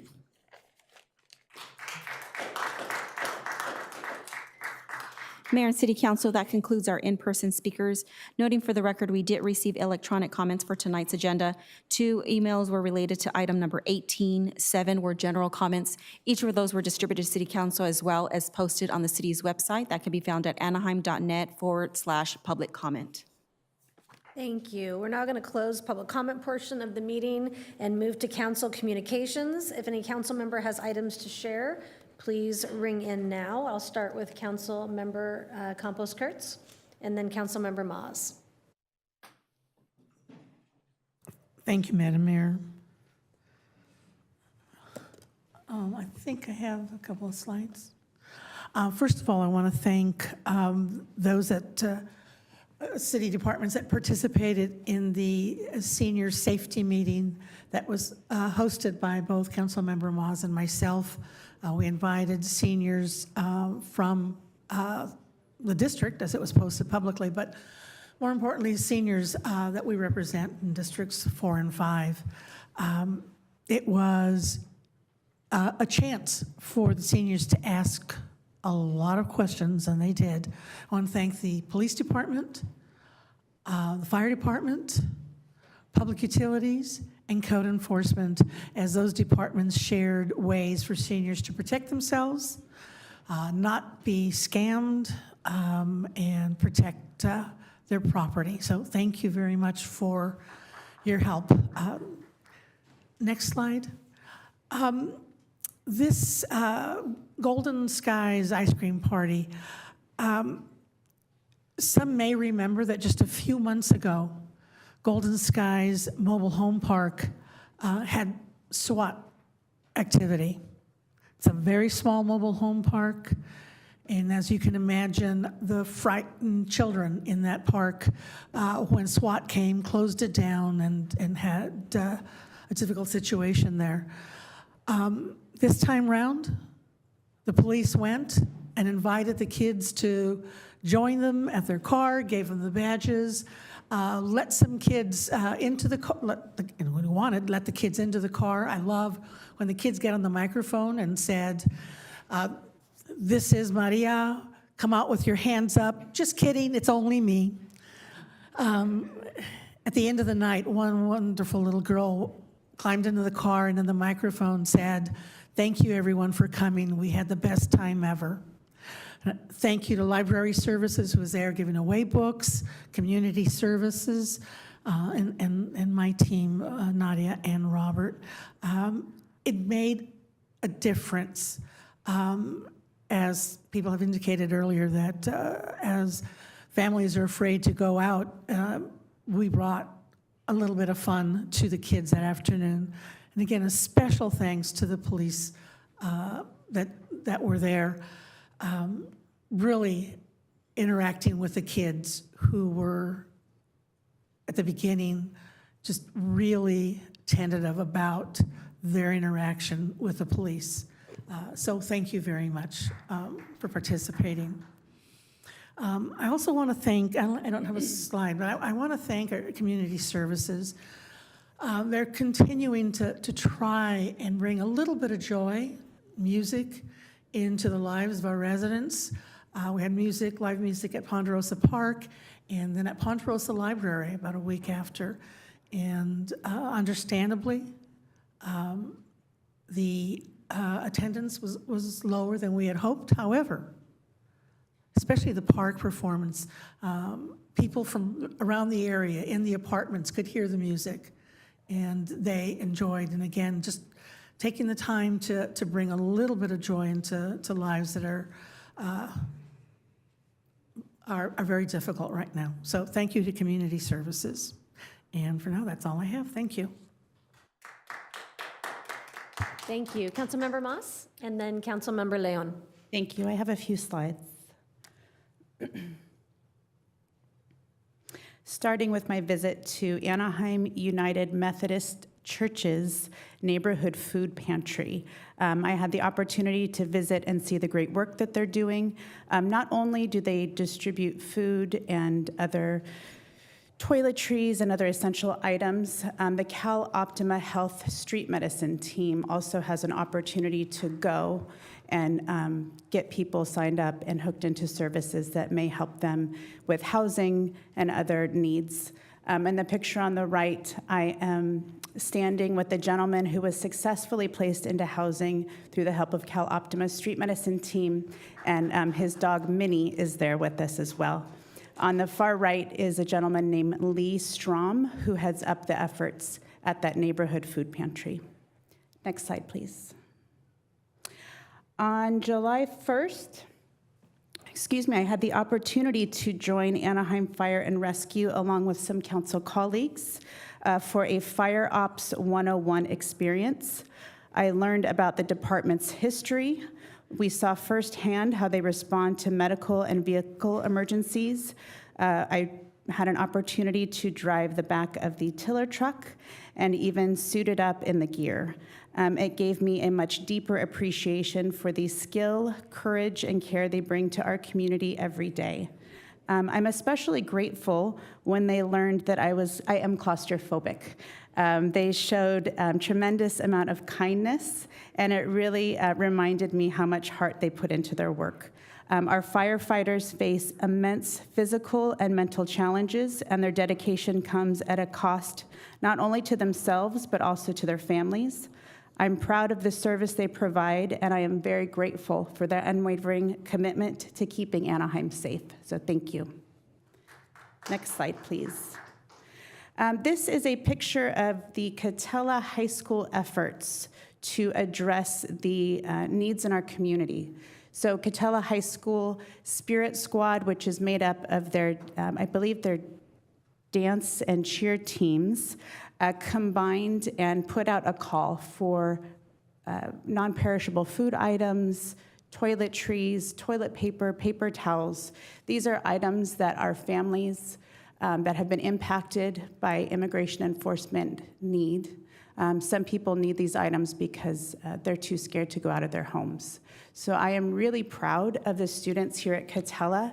These efforts were led by their leadership, Dana Corona, Diana Gomez, Michelle Garcia, and the vice principal at Catella High School, Mr. Acosta. So they have been doing this work quietly, but I want to acknowledge that, again, this was a student-led effort to address the needs. Next slide, please. On Wednesday, July 3rd, I had the opportunity to have a wonderful nature night at the Oak Canyon Nature Center. This event also happened to be the center's 49th birthday. The evening featured an engaging presentation and an interactive exhibit by the group Natives for Nature, which was founded by Josh Andujo and Carla Munoz. This group shares the history of the indigenous people and the land we live on. It was a meaningful way to connect with both the cultural and natural history of our city. I want to commend the Nature Center's leadership for fostering partnerships like these, which deepen our understanding of the land and its heritage. I'm also grateful for the work they do in planning our camps. My son has attended winter, spring, and summer camp for several years, and it's always a highlight of his summer. The Oak Canyon Nature Center is a gem in Anaheim, and I'm really grateful for the team that keeps the center clean and programmed so thoughtfully. So that's all I have. Thank you. Councilmember Leon? Thank you, Madam Mayor. I know we're about 6 weeks into this immigration enforcement situation, and for many, the uncertainty is taking a toll. People are feeling scared, they're feeling tired and frustrated, and that's completely understandable. I just want to please know that our local police officers, our first responders, continue to focus on public safety and not immigration enforcement. In moments like this, sharing accurate, verified information is more important than ever. So speculation, no matter how well-intentioned, no matter how well-meaning, can cause real harm. That's why efforts like Anaheim Contigo, our communications team, have been so important in helping us get clear, trustworthy updates and resources into the hands of those who need them. For the latest updates, please visit anaheim.net/contigo. Sabemos que ya han pasado varias semanas, muchas personas en nuestra comunidad siguen sintiendo miedo, frustración, cansancio, y es completamente válido. Nuestros policías, bomberos, paramédicos, ellos siguen enfocados en la seguridad pública y no en cualquier aplicación de leyes migratorias. En momentos como este es sumamente importante compartir información precisa y verificada. La especulación, aunque venga con buenas intenciones, puede causar confusión, puede causar miedo y es innecesario a veces. Por eso refuerzos como Anaheim Contigo han sido clave para brindar recursos confiables y mantener a la comunidad informada. Y algo que sigue brillando es la fortaleza de nuestra comunidad. Vecinos que se apoyan, escuelas que ofrecen espacios seguros y organizaciones locales que siguen mostrando empatía y compromiso. Seguiremos adelante juntos como una ciudad y un equipo, con hechos, con cuidado y con unidad. As we continue to support one another through this uncertain time, I also want to take a moment to recognize the strength and resilience that we see every day in our neighborhoods, including our small businesses. In June, we recognized Booktown USA as our Business of the Month. Booktown USA is a cherished independent bookstore in Anaheim, located off of Orangewood and Euclid Avenue. They've been part of our community for years, not only offering a wide selection of books, but also fostering literacy and learning in our community. I want to congratulate Thomas and thank him for creating a space where stories live and knowledge grows. Alongside Booktown USA, we are proud to highlight Sumac Peruvian Restaurant as our June Restaurant of the Month. Sumac is located off of Ball and Euclid and is known for its authentic cuisine, bringing traditional flavors and recipes to Anaheim's dining scene. Despite challenges, this immigrant-owned spot stays committed to serving meals that bring people together, serving as a gathering place that celebrates culture and community.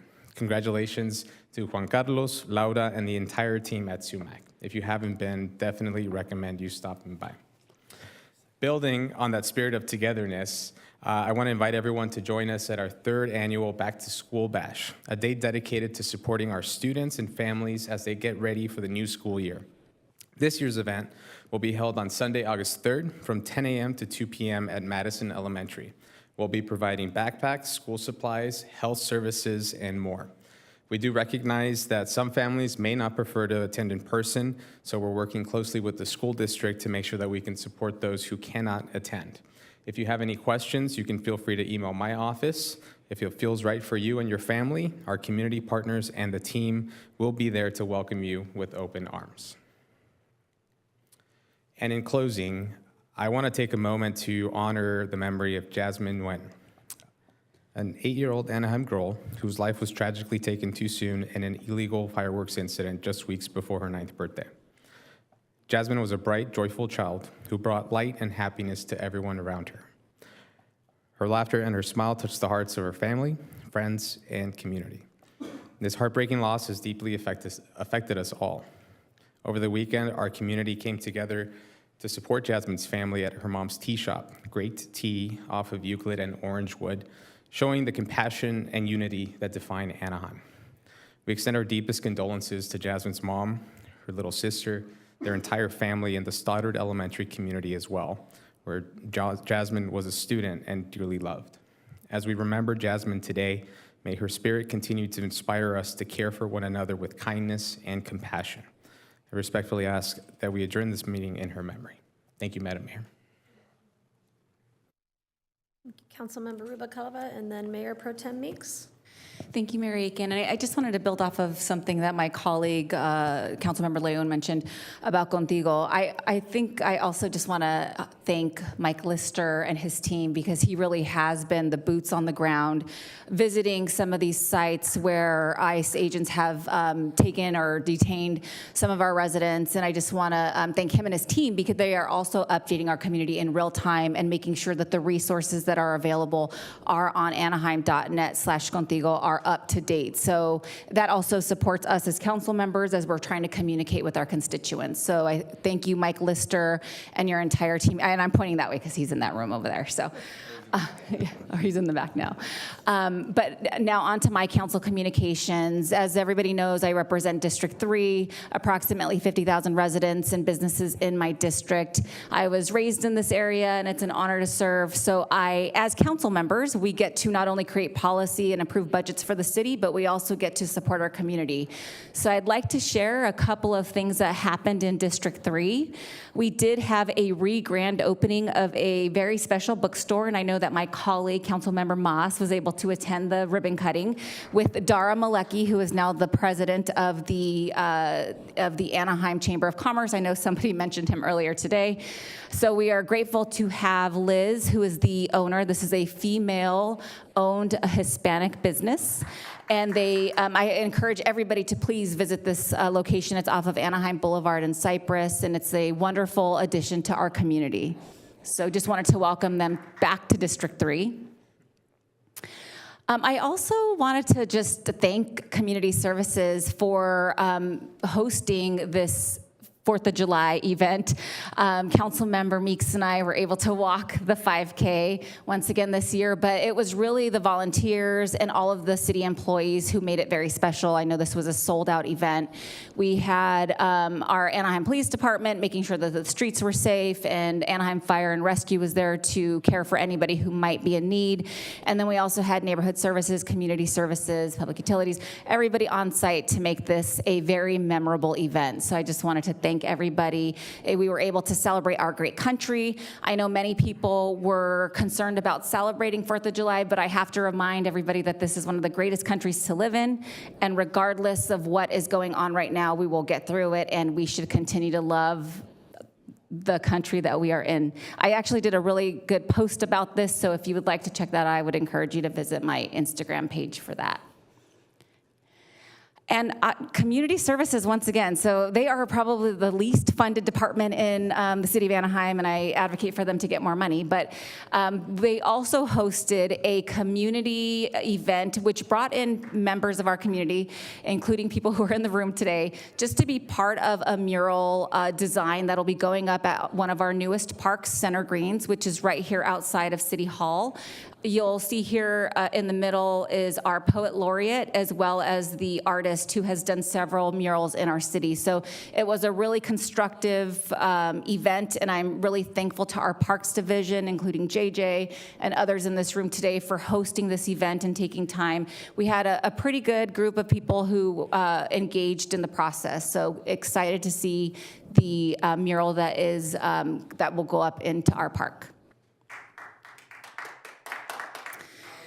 And then District 3 is the heart of the city, but it also has a lot of wonderful events that occur here. So I just wanted to highlight Beat the Streets and encourage people to visit and attend some of these events where a lot of small businesses are hosting some of their products that they're selling. And then we also have Anaheim Elementary School. So if you are able to attend and support some of these small businesses, I highly encourage that you please do so.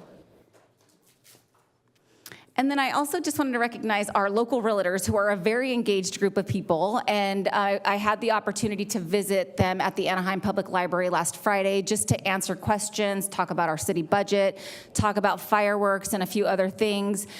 These individuals not only sell real estate in our city, but they are very engaged on some of the issues that we have, so they are eyes and ears for me as well to help create policy and find solutions for issues that are quality of life issues in Anaheim. So I just wanted to recognize our realtors who were in attendance last Friday.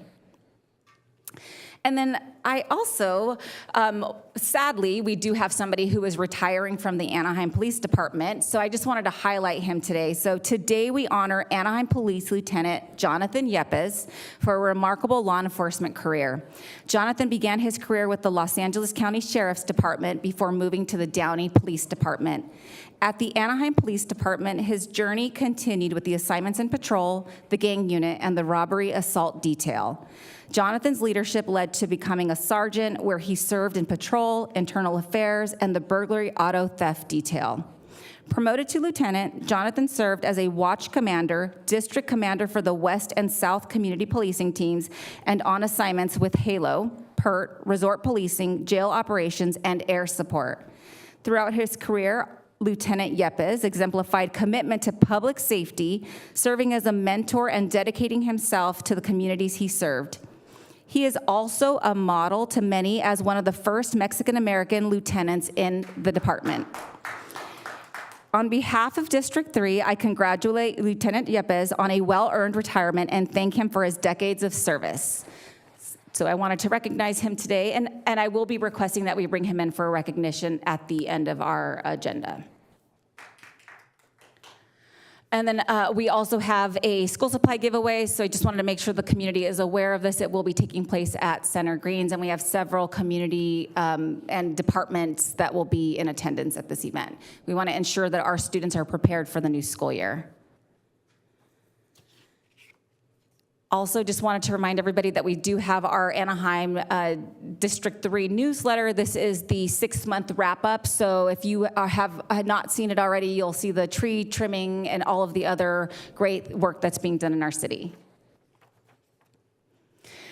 And lastly, I am asking Mayor Aiken to please close the meeting in memory of someone who recently lost in a tragic accident in my district, Randa Amin Hamid.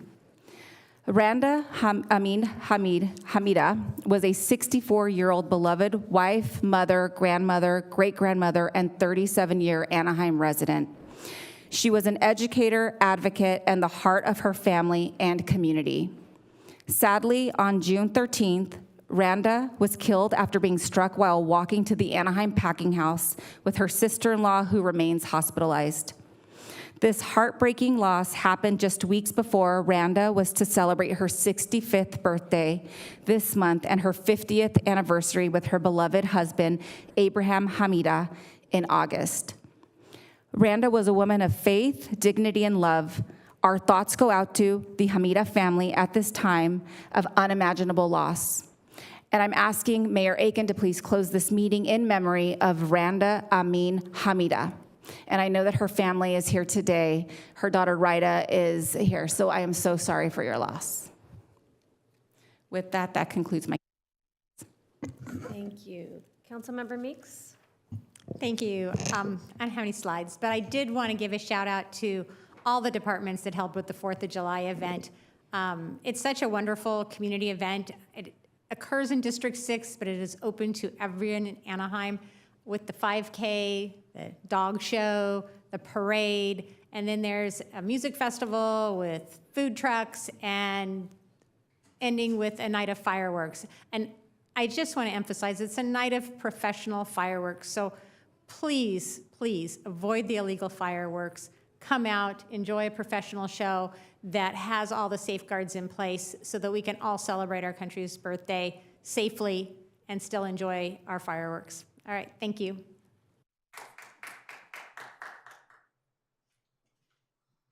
Thank you. I just wanted to follow up on and thank Councilmember Maas for highlighting the community food drive, trying to get resources out to our community and to all the residents and folks that were donating needs to this really important food giveaway, from diapers to dry goods, paper goods, beverages. A little bit of your generosity really goes a long way. And I also wanted to just take a moment to acknowledge the passing of a District 6 icon. We found out on July 14th that Father Seamus Glynn, the founding pastor of San Antonio Catholic Church, the man that did my first communion, my confirmation, part of my wedding, unfortunately succumbed to his health complications on July 14th. They had a service at San Antonio yesterday. He has been with the part of that church fabric since its founding, and it is a tragic loss for not only the San Antonio family, but the surrounding parish school that really relied on his guidance. So I'd also like to close the meeting in the memory of Father Seamus Glynn. Moving on to the city manager's update. Mr. City Manager, do you have anything to report? I have a few items. Thank you, Mayor, members of the City Council, and public.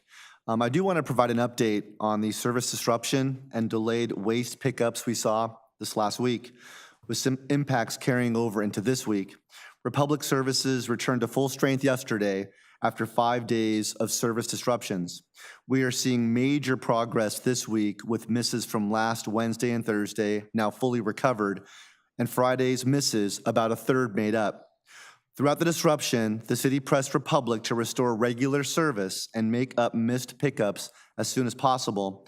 Republic has been working under contingency plans as required by our contract. We also provided multiple waste drop-off sites over several days for residents who wanted to utilize them. We know how frustrating missed services are, and we appreciate our community's patience and understanding. We expect to see even more progress tomorrow and in the days ahead, with Republic fully back on schedule early next week. To be clear, there was no strike or contract issue here in Anaheim. Republic faced labor issues and a strike in the Boston area. Local workers here were striking in support of those union members on the East Coast. Full details and timely updates are available on anaheim.net/updates. After a 30-year law enforcement career, including 6 years here in Anaheim, Chief Armendariz has announced his retirement. He became Anaheim's 37th chief in 2013 after coming to Anaheim in 2019, serving as our deputy chief. I personally would like to thank Chief Armendariz for everything he's done for Anaheim. He is a valued member of the city's executive team, and he will be missed by his colleagues. The chief has truly shown us his commitment and passion for service to our community. Thank you, Chief. We will look to recognize his service at a future city council meeting. We will be undergoing a nationwide search for his successor, retaining the services of an executive recruiting firm that specializes in law enforcement. The process will include a robust input and public process. Chief Armendariz has committed to assist the city as we work through this transition over the next few months with this recruitment. Lastly, we have representatives here from the Orange County Transportation Authority to give a presentation. There is a new payment system that will launch in October called the Wave Fare Payment System. Council Member Leon, our representing board member, has asked staff to come and give this presentation. And with that, I will hand it over to Sam and Ryan from OCTA. Thank you. Good evening, Mayor Aitken, members of the council. Again, my name is Sam Carr. I work for the Orange County Transportation Authority as the Department Manager of Revenue Administration. I'm joined by my colleague Ryan Armstrong here. He works as the Department Manager of our Marketing and Customer Engagement. And we're very pleased to be here today to present an overview of OCTA's new Wave fare payment system, which is scheduled to be launched in October 2025 this year. And this system represents a significant modernization of our fare collection process, providing a more streamlined and convenient experience for our bus riders. I'll begin by highlighting the key features of the system. I will review some of the benefits, and then followed by Ryan, who will outline the public outreach and rider engagement strategies. A quick background, OCTA's existing fare collection system is 24 years old, relying heavily on cash and magnetic stripe paper passes. In 2015, we introduced mobile ticketing, and in 2018, onboard validators to scan the mobile tickets. In October 2023, the Board of Directors approved the implementation of a new fare payment system, now branded as the Wave Card system. In November 2024, Board adopted fare policy changes, introducing fare capping and a free 2-hour transfer window, both set to launch with the Wave system later this year, and I will review during my presentation the benefits of the fare capping and the free 2-hour transfer window. The new fare payment system includes the smart cards known as the Wave Card, an enhanced mobile app, expanded retail network, credit card, debit card payments, and we will continue to accept cash as well. This slide focuses particularly on the benefits provided by the smart card system. So magnetic stripe passes will be replaced by reusable Wave smart cards. Riders can simply tap the Wave card on the validator, enabling faster and more efficient boarding. Riders can purchase these cards for $2 at OCTA's store or website, or for $4 at the retail centers. Wave Card supports all existing OCTA reduced fare programs, including those for seniors, youth, and college passes. Seniors, individuals with disabilities, and our youth riders will receive their first physical Wave Card free of charge from OCTA. Wave Cards will enable the benefit of fare capping. And what that means is riders only pay up to the daily $5 or the monthly cap of $69 with unlimited rides once the cap is reached. For example, after paying $2 for the first ride, $2 for the second, and $1 for the third, riders can enjoy the free rides for the rest of the day. Monthly cap will work the same way as the daily cap. Riders can continue to tap daily, and as soon as they reach $69, they can enjoy the rides for the rest of the month for free. This is a huge benefit that currently does not exist. Our riders currently have to pay $69 in advance to obtain the 30-day card, which they will no longer have to do that. This will give them the ability to pay as you go. So we're very pleased to have that feature on board with the launch of the Wave card. Registering an account will provide riders the benefits of balance protection. And what that means, if a card is lost or stolen, they can go online and they can protect their remaining balance. They can lock their card, freeze their card, or they can just suspend their account in its entirety and open a brand new card. We'll have a brand new enhanced mobile application, and riders will be able to download the mobile app on their smartphones, create an account, obtain a virtual smart card for free. They do not have to pay for the mobile app or obtain the virtual card. It will be provided for free, and it will have the same benefit as the physical smart card. The new mobile app will offer options to add funds to the customer accounts using credit card, debit card, or customers can actually take cash to a participating retail location. They can provide the cash to the cashier, and they'll be able to load the value of the cash to their mobile app. We're looking forward to having 400-plus retail locations in Orange County, providing great flexibility and convenience to our riders. Wave cards can be purchased and reloaded at the 400-plus participating retail centers here in Orange County. Another great feature is the ability to use credit card and debit cards, as well as digital wallets like Apple, Google, and Samsung Pay. And once again, I also want to emphasize the fact that OCTA will continue to accept cash to make sure that we continue to provide options for those riders who are likely not to purchase the Wave card or feel comfortable using the debit card or credit card payments. I will now turn this over to Ryan to cover the public outreach piece.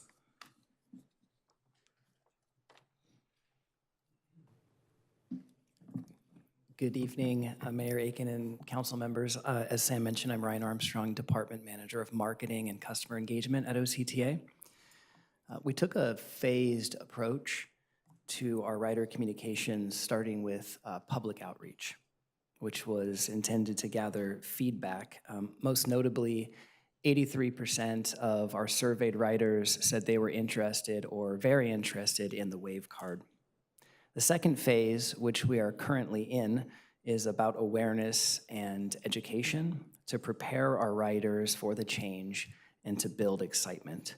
And finally, there will be a launch campaign and promotion. We've developed a wide range of communications materials.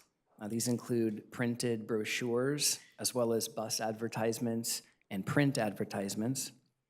We also developed digital communications, like a dedicated web page, email blasts, social media, digital ads, and so forth. A digital toolkit was shared with every Orange County city, schools and colleges, and many other organizations. We also engaged and are engaging riders directly through activities like bus ride-alongs. We hosted in-person and virtual community meetings. And finally, we're participating in many community and cultural events, including here in Anaheim, and collaborating with several organizations.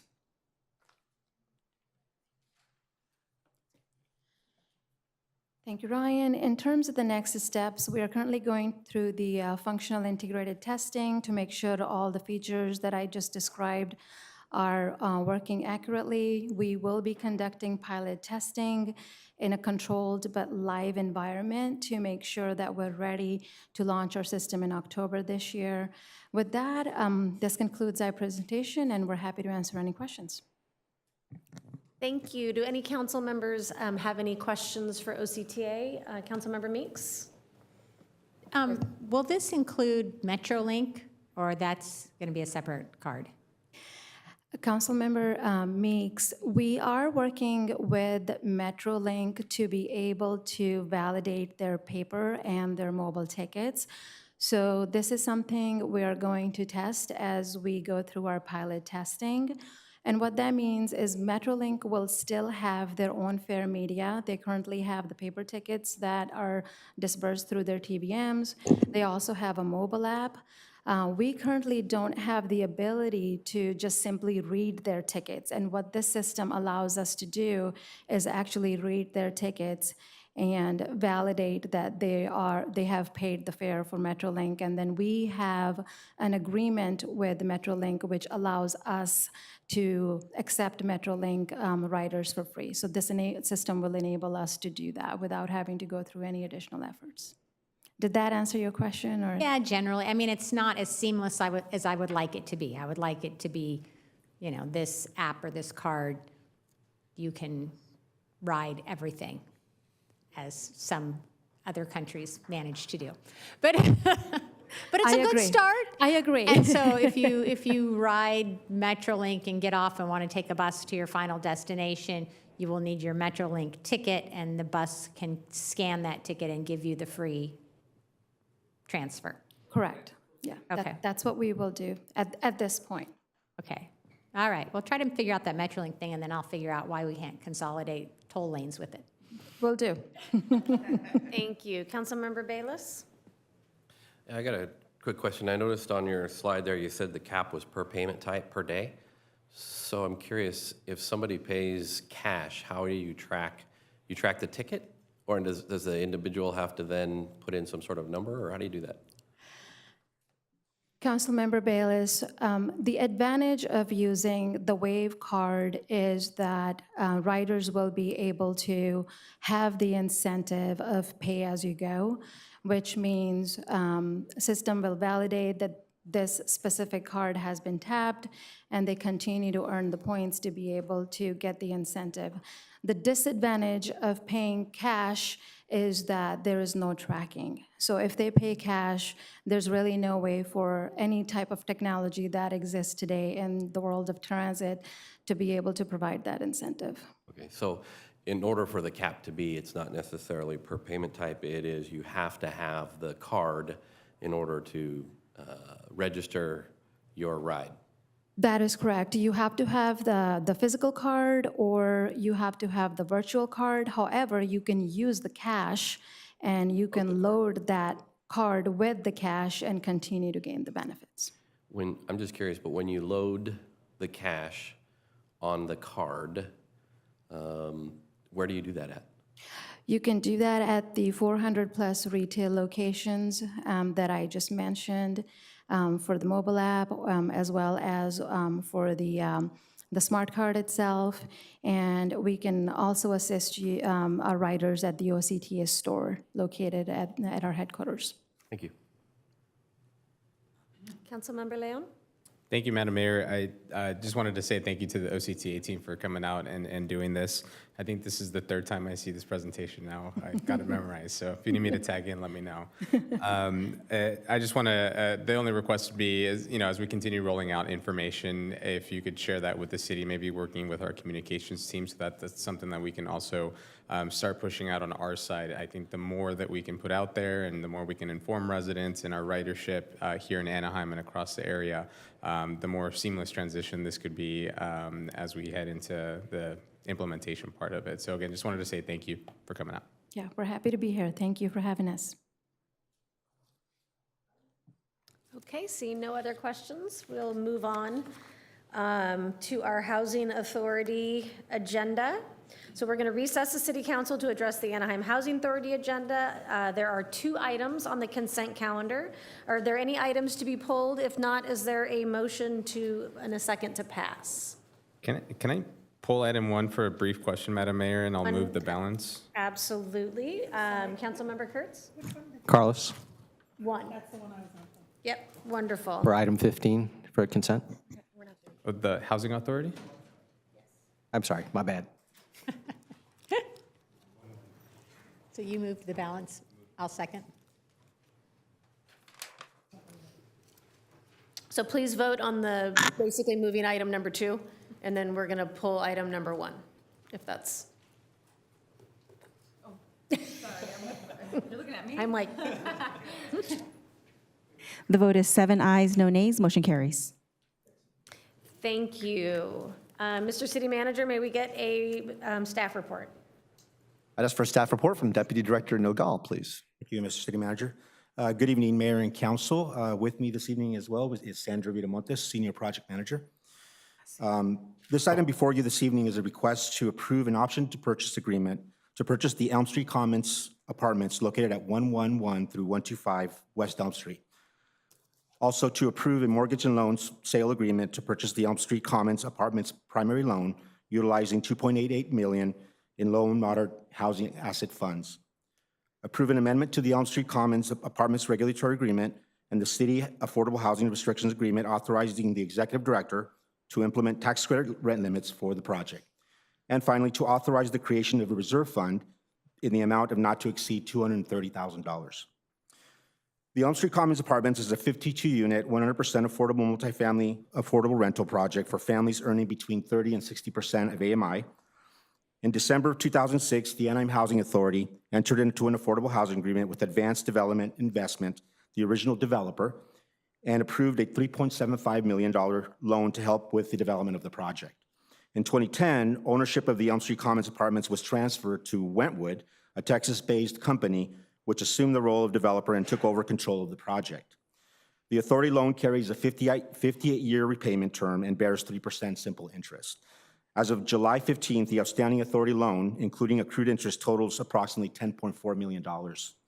This loan will remain in place and is expected to be paid over time through project cash flow once the project is stabilized. The authority loan is subordinate to the primary lender, California Community Reinvestment Corporation, or CCRC. The current outstanding balance of the CCRC loan with accrued interest is approximately $2.88 million. On December 11, 2024, CC informed staff that the property owner had initiated a strategic default and ceased making payments on their loan on November 2024. Wentwood expressed its intention to sell its California property holdings and exit the state. Additionally, staff was notified that Westlake Housing, the property manager, would also resign and cease property operations. On February 25, 2025, CC initiated foreclosure proceedings and on June 10, 2025, set a public auction date for July 17, 2025. CCRC is moving forward with the foreclosure and plans to sell the property unless the outstanding loan is paid or a resolution is reached before the sale date. To prevent foreclosure and protect the long-term affordability of the property, staff is proposing to take control of the project and stabilize its operations. Authority staff have negotiated an option to purchase agreement with Wentwood to acquire their interest in the property for $100. The authority will temporarily assume the role of the property owner until the selection and approval of a new owner can be finalized. In addition, authority staff is proposing to purchase the existing senior loan held by CCRC utilizing low-mod funds in the amount of $2.8 million. 2.88, excuse me. This will enable the authority to step in and immediately address any deferred maintenance issues and facilitate the transition to a qualified borrower and property owner under the city's oversight while protecting the affordability of the covenants for the property. As part of the evaluation, staff reviewed both the physical and financial condition of the property. Based on recent financial statements, the property has struggled and has experienced a shortfall in recent years, struggling to maintain financial stability and cover its debt obligations. This shortfall is partly attributed to the owner's decision not to increase rents, the property's obligation to use more restrictive housing and community development HCD rent limits, and rising operational costs. Due to these financial challenges, Wentwood could not identify an immediate replacement buyer and ultimately chose to initiate a strategic default. This action has left the property at risk of foreclosure by CCRC. The current rent restrictions require the use of HCD published rents tied to the former redevelopment agency, which is when this project was developed. While this structure was standard for redevelopment-funded properties, affordable housing rent structures applied to our new projects align more with the rent limits established under the Low-Income Housing Tax Credits, or TCAC. Both rent frame structures are based on HUD published area median incomes, but differ in methodology, with tax credit rents allowing slightly higher limits that reflect current financing realities. These modest increases can significantly improve financial viability without compromising affordability for the project. To stabilize operations in the interim, the property manager implemented rent increases back in March of 2025, raising rents to the maximum allowed under the ACD guidelines. Despite these increases, the ACD limits remain significantly lower than TCAC rents and are insufficient to support the property's long-term viability. Because the Elm Street regulatory agreement does not contemplate a shift away from the redevelopment area rent limits, staff requests approval to allow the use of the TCAC rents to help the project's long-term viability. It is anticipated that TCAC rent structure may result in rent increases. Therefore, to minimize impacts on existing tenants, staff will evaluate each tenancy and use a phased approach to rent increases, providing residents with ample notice and support if an increase is applied. In all cases, rents will remain affordable based on state standards, ensuring that the tenant is paying not more than 30% of their income towards housing costs. To ensure smooth transition operations, authority staff will hire a qualified property management company to operate the property following the borrower's exit and acquisition of the CCRC loan. This interim management will remain in place until a new developer is selected and onboarded.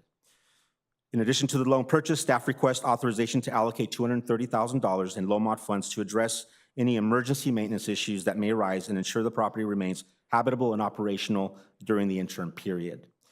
Acquiring the property will preserve long-term affordability for the existing and future low-income households. Without the intervention, the property is at risk of foreclosure and resale of the units would go to market rates, potentially displacing extremely low, very low-income families and the project currently serves. Staff recommends that the governing board of the Housing Authority approve and authorize the option to purchase agreement and mortgage loan sale agreement. Any material changes to the terms will be brought back to the Housing Authority board for consideration. This concludes my presentation. I would be happy to answer any questions for the council this evening. Thank you. Thank you. I know this item was pulled by both Councilmember Leon, so I'll start with you, and then Councilmember Kurtz. Thank you, Madam Mayor. I think you answered my question, Eddie, but just to clarify, although there may be rent increases as part of this process, it could be on a case-by-case basis and helping families out, whereas the alternative is this gets sold and then there could be no affordable component whatsoever. That's correct. Okay. Yeah, so we'll be careful as we evaluate. We'll do a full assessment of the existing tenants to ensure that we're not impacting them drastically. And as long as they're not paying more than what they can pay income-wise. Perfect. Okay, thank you. Councilmember Kurtz? First of all, I want to thank your department for doing what you can to preserve the low-income housing. The easiest thing to do is let it go and do nothing from the city's part. So I thank you for that. I do have a couple of questions. I am in support, but I just want to clarify some things. You mentioned $230,000 for maintenance. So maintenance has been drastically deferred. Is that? It's actually has not been. That's the one good thing about the existing condition. The previous property manager has done a fairly decent job of maintaining. However, there's things that will come up. There's wear and tear. So during the interim, we're not sure exactly how long it would take to onboard a new developer. Could take several months, could be a year. So we want to ensure that we have adequate dollars to be able to address anything that might come up in the interim. And so that's the purpose of the $230,000 that we're asking for.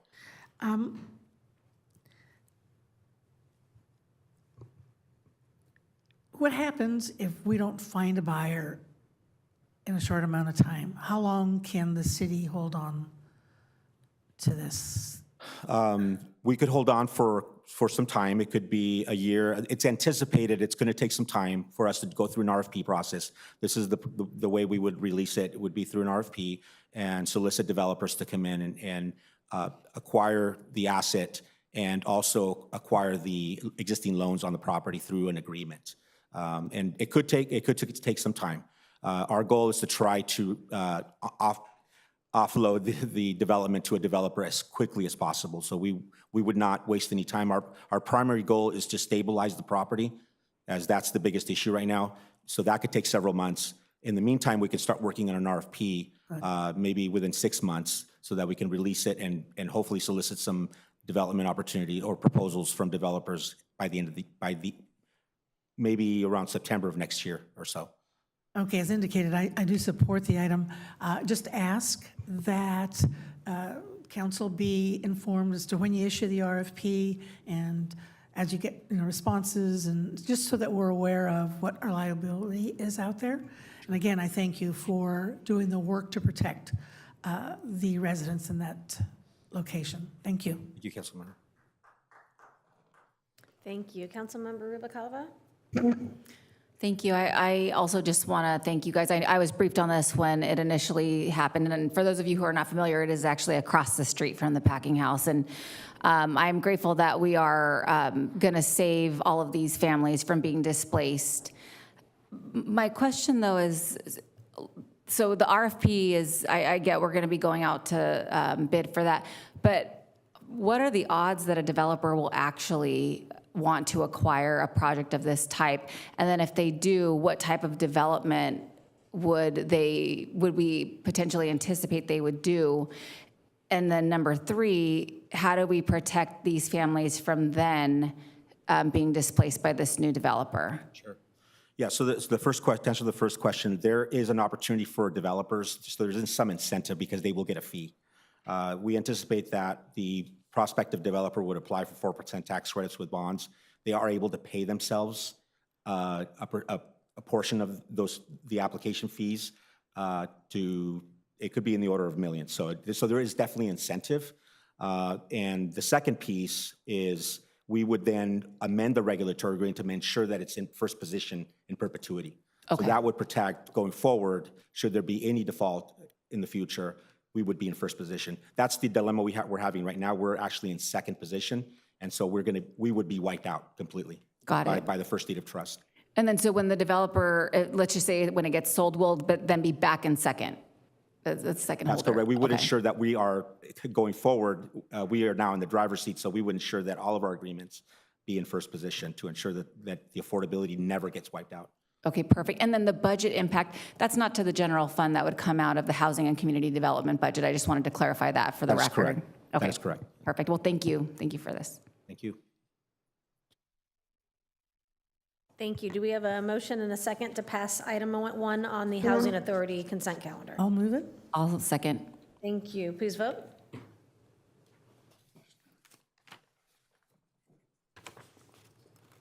The vote is 7 ayes, no nays. Motion carries. Thank you, team. Well done. So we are now going to move items 3 through 16. Are there any members of the council who wish to remove items for further discussion? Oh, excuse me, before I do that, I need to adjourn the Housing Authority and reconvene the City Council to address the City Council consent calendar. Hearing no objections, we are going to be considering items 3 through 16, which are before us. Are there any members who wish to remove an item for further discussion? Councilmember Kurtz? I would like to remove items 5, 7, and 13. Thank you. Councilmember Leon? Thank you, Madam Mayor. Just disclosing out of an abundance of caution a potential remote interest as it pertains to item number 15 due to my part-time employment with the federal government, and would like to note a recusal for the record on item 15. And if it's pulled, I'll go ahead and leave the room. Thank you. Thank you very much. If no other items to be pulled, may I have a motion to move the balance? I'll make a motion to move the balance. Second. We have a motion and a second. Please vote.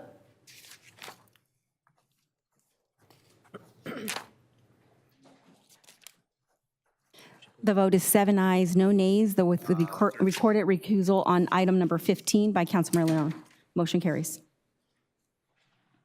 Thank you. The first item pulled is item number 5, pulled by Councilmember Kurtz. Would you like a staff report? Yes, please. Mr. City Manager, may we have a staff report? I'd ask for a staff report from Director Imami, please. Good evening, Mayor and council members. The item before you tonight seeks your authorization for the city manager to cast a yes vote on behalf of the city in support of the proposed assessment by the Santiago Geologic Hazard Abatement District, or Santiago GAD. The Santiago GAD, formed after the 1993 landslide in Anaheim Hills, has been operating for over 30 years to prevent future slope failure through a network of dewatering wells and monitoring equipment. The system has successfully protected the area and the homes within it from further damage. Funding from initial litigation settlements ran out in 2022. Since then, the GAD has been operating under a temporary 2-year assessment that is now also running out of funds. The GAD board proposed a new permanent Prop 218 compliant assessment to continue operations, but the first attempt narrowly failed. A significant reason for that failure was the perception that the city's financial contribution was insufficient. Tonight's proposal reflects a recalibrated contribution. The city would voluntarily increase its share of the assessment from 12% to 17.75% of the GAD's total annual cost. This increase is tied to a commitment from the GAD to spend a minimum of $20,000 per year plus annual CPI increases, specifically on deferred maintenance of the dewatering system, an activity that provides benefit to the city by reducing maintenance obligations. Residents' assessments would remain unchanged under this formula. The additional funds from the city would not be supplanting the financial obligation of the residents. The city owns no legal parcels in the GAD, but does own public streets by the way of right-of-way easements, which allows for voluntary participation. The recommended action aligns with our ongoing commitment to ensuring the safety and stability of the affected neighborhoods. The GAD hearing and ballot count will occur at 6 p.m. on August 4th at the East Anaheim Community Center. And that concludes my staff report, and I'm available for any questions. Thank you. Councilmember Kurtz? Yes, thank you. What happens if, even with this increased amount that the city is agreeing to contribute, what happens if they still vote no? There's a great likelihood that the landslide could reactivate, and that responsibility would fall back on the owners. The owners of those homes that are there? That's correct. Okay. I hope you have a good vote on the 4th. That's the only question I had. Thank you. Councilmember Rubacova? So Rudy, this is private property, right? This is not city-owned. It's comprised of about 300 private single-family homes, but the way the assessment is calculated is based on benefit for each one of those homes, depending on what area of the slide they're in. But there are public streets in that area too, so we're applying that formula to the square footage of public streets in there as well. I kind of think it's a little bit inequitable that the residents are not paying more when it's their water system that's being impacted, or the drainage system, or whatever. I've been briefed on this several times, but so it's hard for me to kind of wrap my head around the fact that we are going to increase our investment when they are not. Because I think I heard you say that there will not be an additional impact to the residents in this area. There will, the assessments that, well, there was an assessment a few months ago that voted. That amount that each property owner was obligated to pay is not changing. The reason we're contributing $20,000 more than we were last time, so we're going from about $40,000 a year to about $60,000 a year. But the commitment was that wasn't to reduce anybody else's assessment. Their commitment would be the same, but we wanted that to go towards deferred maintenance because the budget that they were passing did not account for any of the replacement of the wells that are coming towards the end of their useful life. And there's a benefit to the city to keep those wells running because we have areas that our streets are actually getting damaged because of the seepage that's occurring. And I know this has been an ongoing issue that you've been so graciously dealing with, but what type of precedent do we set for other homeowners associations or private developments that have issues like this, but don't want to pay their fair share or increase their investment in this? I don't believe that we're setting a precedent because it is voluntary. This is ultimately a city decision, both to do the right thing and help the residents from losing their homes essentially, but also we're protecting a greater benefit of the roadways. They're connecting other residents, and we have utilities in those roadways as well. But these are not low-income properties, right? These are like higher-income properties in a wealthier part of our city. Yeah, the home values will probably range from the low millions to multi-million. Okay, thank you. Thank you. Councilmember Bayless? Thank you. Rudy, just a quick question. This is a one-time evaluation, or is this yearly? This would be a permanent assessment, so it would be an annual contribution. And how do we, or is there something already set up? Is it tied to CPI, or how do we make the adjustment for inflation? It is tied to CPI, so there's a CPI increase in this assessment. Thank you. Okay, with no further comments or questions, may we have a motion? I'll move the item. I'll second.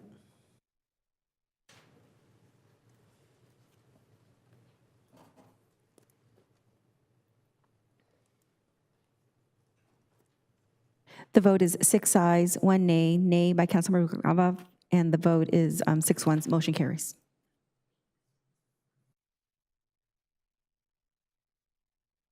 Our next item is item number 7, pulled by Councilmember Kurtz. Would you like a staff report? No, I don't need a staff report. I just want a confirmation of something and then a question. As I understand it from the staff report, this $271,000 and change, plus applicable sales tax and 20% contingency, is to perform all of the trash, litter, debris removal from the Caltrans property in the resort area, right? That is correct. And is a penny of this coming from general fund? None of this is coming from the general fund. It's being paid for through the resort maintenance district. And who pays into that? That's an assessment that's paid by all of the property owners in the resort. Thank you. I just want a clarification on that, and thank you for that. I have a question, though. We are doing this on Caltrans property. Does Caltrans ever reimburse us for doing their work? In relation to this, we did have the Clean California program where we're using that program to get reimbursed for the off-ramp cleanups that we do all over the rest of the city. But here in the resort, no, this is not reimbursable. Caltrans does not have the same standard of care or quality that we would expect. So they do the minimum. This is an enhanced level of cleaning because these are major gateways into our resort. We have millions of visitors that come a year through these gateways, so we want to make sure that they're clean, so we pay for that enhancement, just like the maintenance district pays for enhanced cleaning all throughout the resort. It's amazing to me that Caltrans allows us to clean up their property. But I thank you. That's the only question I had. Any other comments or questions? If not, can I have a motion and a second? I'll move. Second. Please vote.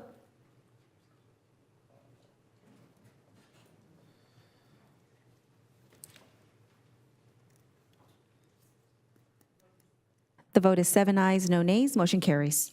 Thank you. Last, we have item number 13, pulled by Councilmember Kurtz. Would you like a staff report? Thank you to my colleagues for allowing me to pull these. This one has to do with Boysen Park. And I don't need a staff report. I thank you for continuing to look for funds for Boysen Park. And the question I have actually is, I know initially, former Assemblymember Tom Daly got a grant of $15 million. Have we gotten anything since then for the park, or is this our first try at getting some additional funding?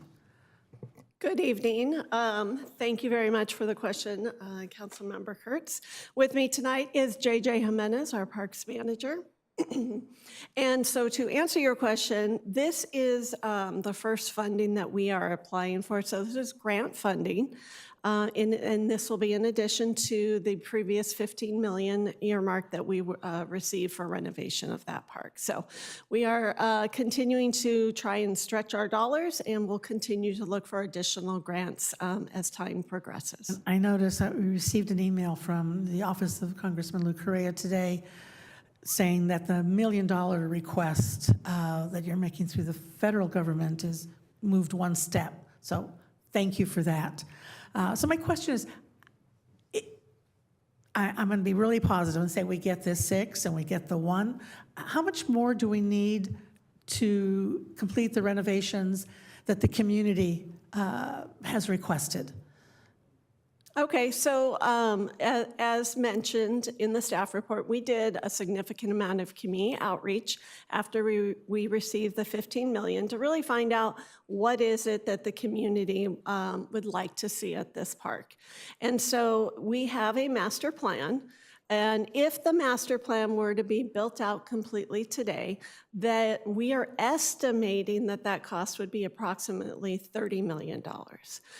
So we are about halfway there, and we will continue. And so we'll continue to work on funding opportunities, but that's also one of the reasons why we are phasing this project in phases. So we will begin that. We are actually have already begun the renovation process. The skate park is under design now and will begin construction later. And so we will phase as funding allows. And I thank you. JJ has done a very good job of explaining that to the community and actually asked the community, what would you like to see first? So I thank you for that. Skate park, people are anxious. I think they've got their skateboards already at the park waiting.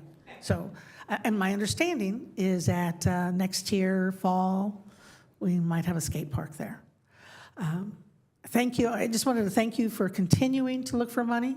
And please continue to do that. That park is a beloved park in our city, and would like to see the changes made. So thank you. That's all I have. Thank you. Councilmember Bayless? So I've got just a quick question. First off, I sat on the Parks Commission while the master plan was being approved, and this is going to be a fantastic park when done, for sure, no doubt. Question on the additional funds being requested. I seem to remember that there was some remediation that was getting done at the park that's there. I was wondering, are any of these funds requested being used for the remediation?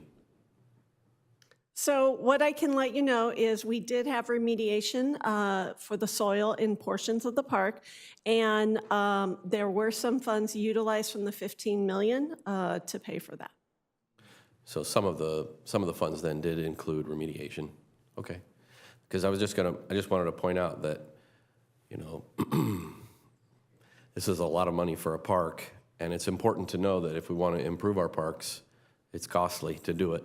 And this is a perfect example. So I just wanted to make that point, but thank you.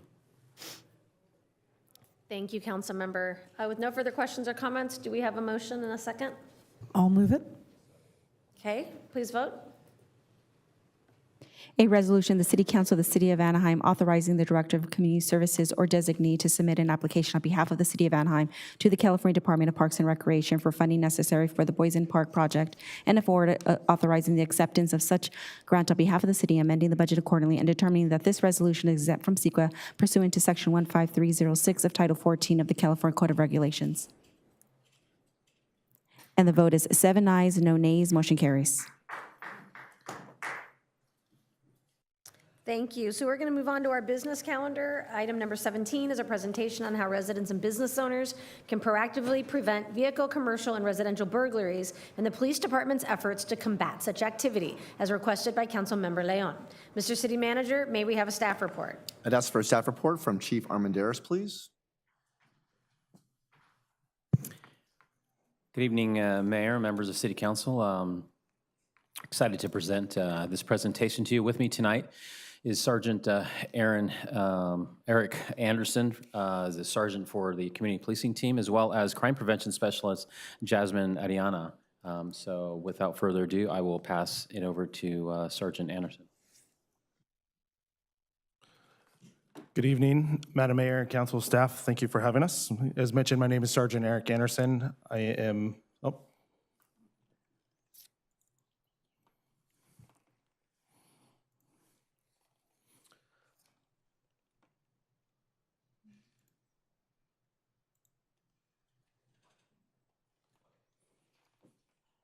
there we go. Sergeant Eric Anderson, the sergeant of the Southwest District Community Policing Team. As mentioned, we're here to present on preventing residential, commercial, and vehicle burglaries and thefts. Burglary obviously impacts the safety, trust, and property values in our community. It costs residents and businesses both financially and emotionally.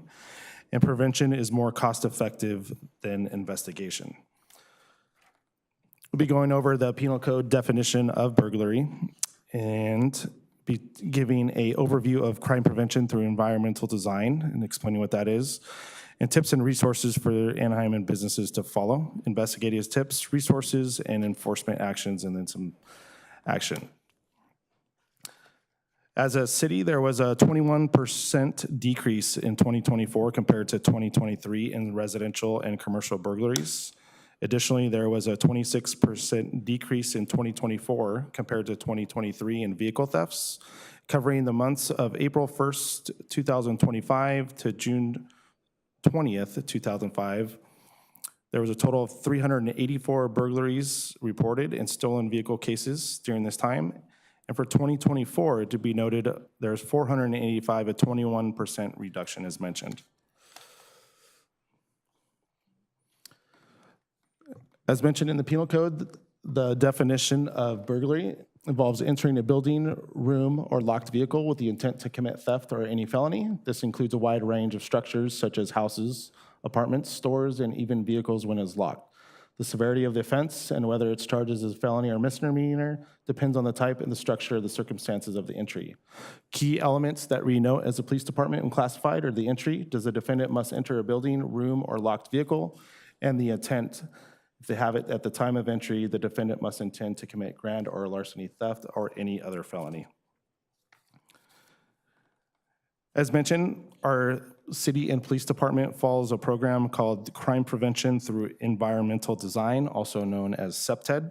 This is a concept that was developed by criminologists in the 1970s, focusing on how the physical environment affects human behavior and crime opportunities.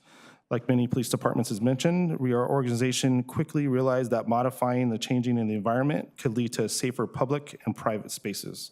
This approach focuses on how the physical environment can influence human behavior and reduce the opportunities for crime. Should be mentioned that business and residences can schedule a free security assessment with the Anaheim Community Policing Team, crime prevention specialists, and officers that are certified in this classification. Some examples of CPTED key concepts are natural surveillance and territorial reinforcement, where we encourage residents and businesses to have visibility in all of their public areas and to deter and prevent crime, fostering a sense of ownership versus abandonment, access control, limiting entry points to prevent crime, and maintenance, simply keeping environments well kept to show community and business pride and care. To prevent residential burglaries, here are some concepts our residents can follow. Some simple garage safety security tips to keep your garage door closed when not in use, alarm and motion activated lighting and recording. And if expecting a delivery from a company such as Amazon, close your garage to have your package left at doors and always befriending a neighbor. In addition to residential prevention, I have this picture of here to identify what things are missing from a front of a residence, such as a doorbell camera, a porch light, and a readable address number to the front that will help emergency services such as police and fire to quickly find your residence if needed. To prevent some commercial burglaries, here are some concepts our business owners can also partake in. Empty cash registers and leave them open. So if there's an untinted window to the front of your business, it will visually show that there's nothing in the cash register. Video surveillance cameras, alarm and motion activated lighting and recording. Install security film, window, tent, or even bars. Cover and lock ladders and climbing aids to include trash cans, and lock and secure your roof hatches. In addition to commercial burglaries,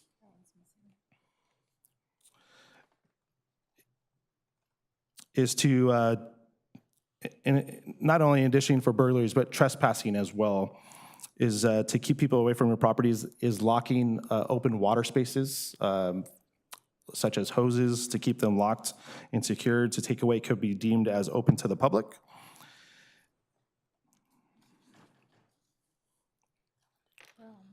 We have a couple slides that look like it didn't miss the presentation here, but also electrical outlets as well. So any businesses that have some exterior electrical outlets that may be open to the public, to covering or locking them as well.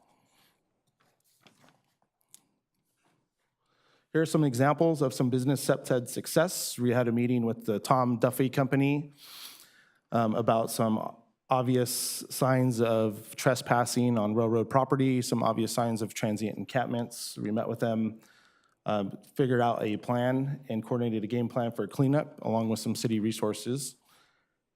There's a picture of showing our initial meeting and some of the trash that was collected on the right during the cleanup. Here are some further examples along this property as well. Some of the tagging, there's no shrubbery. We had some trees planted on the side of the building. Obviously, this area is a little tough and difficult for officers and vehicles to get to. We use the aid of our mounted enforcement unit to put horses in there to help identify some of these areas that we could clean up. To prevent vehicle burglaries and stolen vehicles, here are some concepts our residents can also follow and business owners can use. This goes back to the SEPTED model that was described: park in the garage area, well-lit area, install a monitor alarm security cameras, don't obviously leave your valuables in your car, lock your vehicles, and store your keys and have good adequate lighting.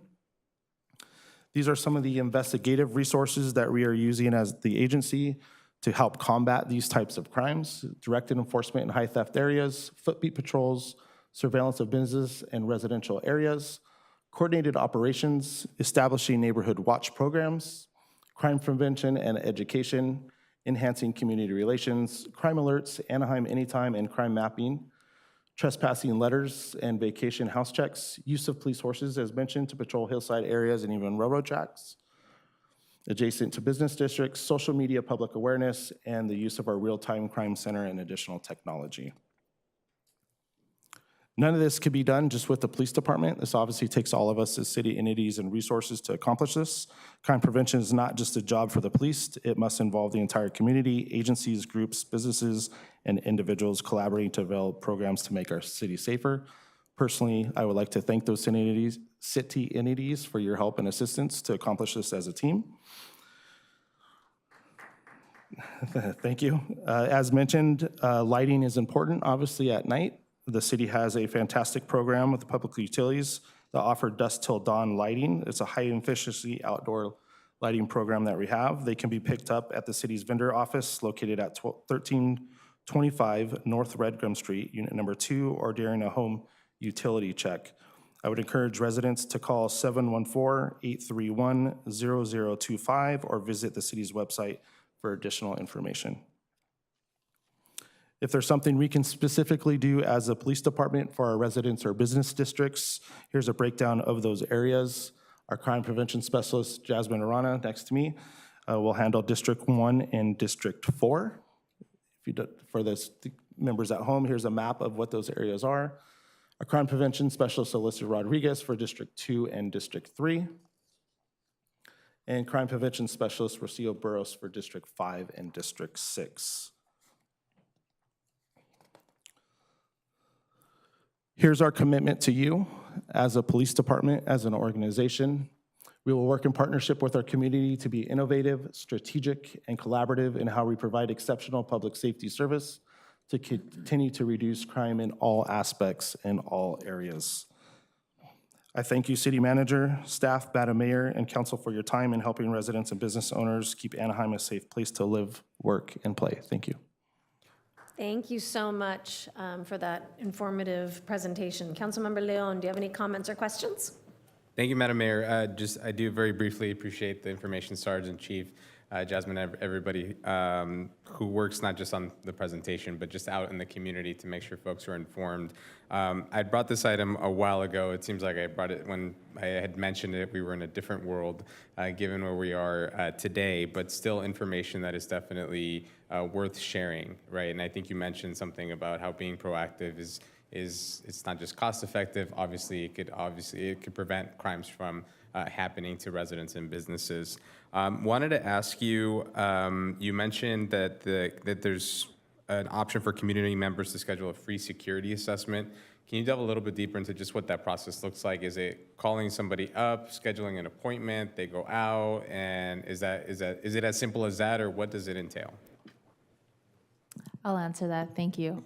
So yes, I connect with them, and it's businesses, even property, residential complexes. I go out there, I have a clipboard, I have my checklist, and I am certified with CEPTED, so I already took the class, and I kind of go with them throughout the property.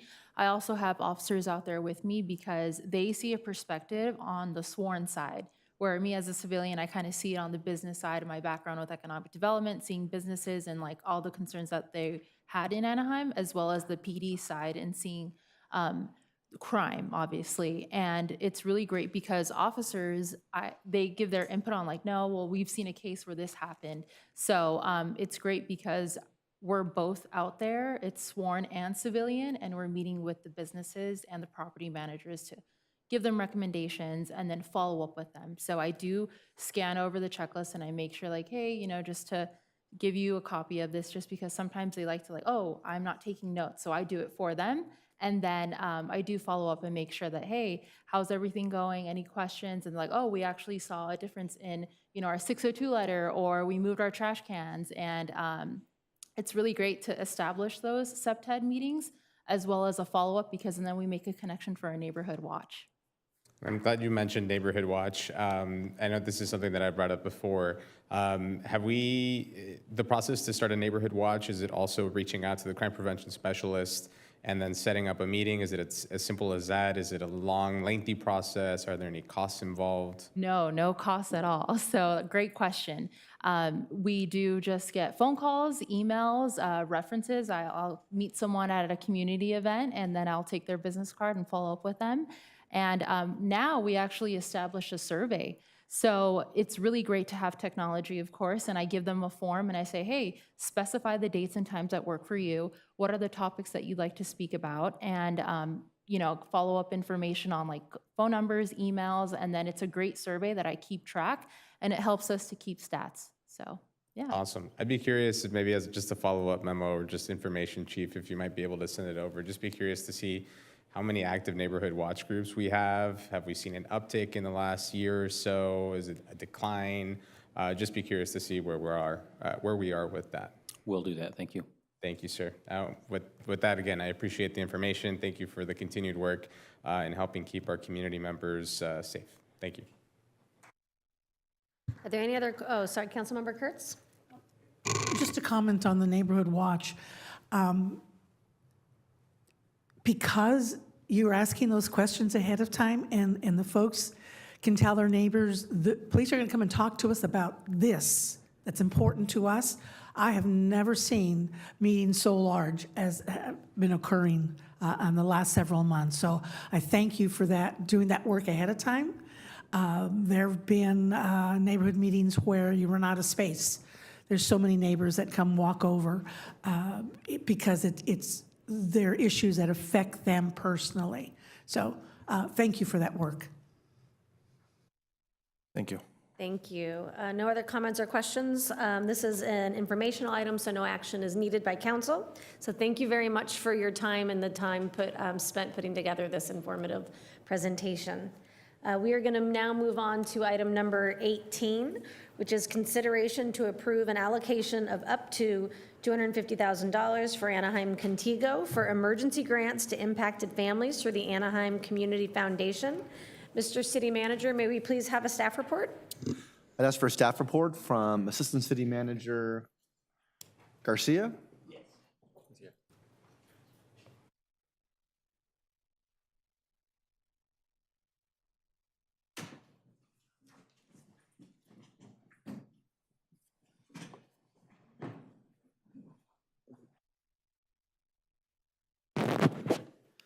Good evening, Mayor and City Council. Tonight I'm joined by a handful of folks that you all know, but I will introduce them anyway. Our Community Services Director, Shawnee Larson-Cash, our Neighborhood and Human Services Manager, Joe Perez, and our Chief Communications Officer, Mike Lister.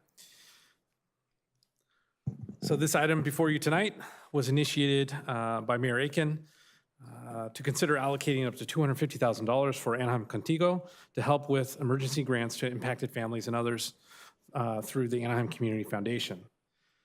The Anaheim Contigo initiative was launched on June 17th, 2025, as a way to raise funds to support families and others unable to work, go on essential outings, and also struggling to afford rent, to buy groceries and other household essentials, or to pay their electric and water utility bills. This Emergency Assistance Fund is operated by the Anaheim Community Foundation, ACF. They are a 501c3 publicly supported nonprofit. The emergency assistance grants are funded based on applications made through city staff at Anaheim's Family Resource Centers, the Ponderosa Park Family Resource Center, the Miraloma Park Family Resource Center, the Downtown Anaheim Family Resource Center, and of course our Anaheim Mobile Family Resource Center that visits neighborhoods each week. Working through the Anaheim Family Resource Centers allows the Contigo Fund to take advantage of existing connections with families and also helps ensure that the grants are going to Anaheim applicants that are most impacted. So with that, I'll now pass the presentation on to Mike Lister, our Chief Communications Officer, who will walk through a short presentation on some more of the program details. Afterwards, we're happy to answer any questions you may have.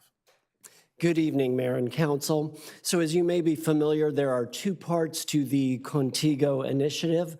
The one most pertinent for you tonight is what we refer to as the Giving Campaign, and that is a call for donations to fund emergency grants.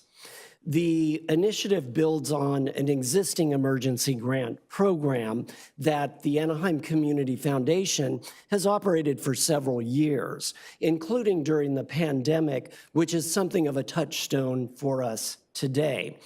The grants provide emergency assistance for help with paying a utility bill, paying rent, maybe an auto expense, or other documented expenses. As part of the initiative, we also will make referrals to food pantries for everyday food needs, delivery services for food, and also mental health services. We know there is a lot of household trauma in this moment, particularly among young people that may be struggling with uncertainty in their own households. Applications, as Greg mentioned, are through our family resource centers, and the grants, the actual disbursements, are made through the Anaheim Community Foundation. Payments are made directly to landlords, Anaheim Public Utilities, or other creditors, not to individuals. The other part of Anaheim Contigo, as was mentioned earlier during council communications, is based on providing information and resources. We provide timely updates several times a day, 7 days a week. We work to verify any enforcement incidents in our city, and as was noted before, we work just as hard to dispel misinformation, which can be just as devastating for our community. There are referrals to legal aid and other vetted nonprofits. We have information about passports, employer information, education about Anaheim Police and the city's role, which again, we will reiterate that we have no involvement in immigration enforcement, as well as information about what to know and rights awareness. Regarding the fundraising initiative, we are currently at $35,000 in funding, and that is made up of individual and organizational donations, and that includes money in hand as well as incoming pledges. Now, these are ones that we have a high degree of confidence in, that it's just a matter of time before the money is actually received. To date, we have seen nearly 3,000 in emergency assistance grants distributed. That is 7 individual grants, and they are broken down as 4 for utilities assistance and 3 for rent assistance.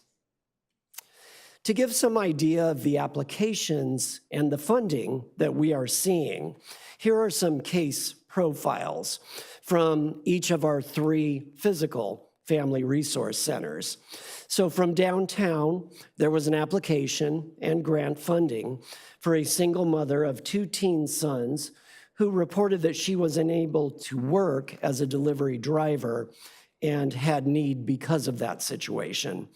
$500 for rent was provided.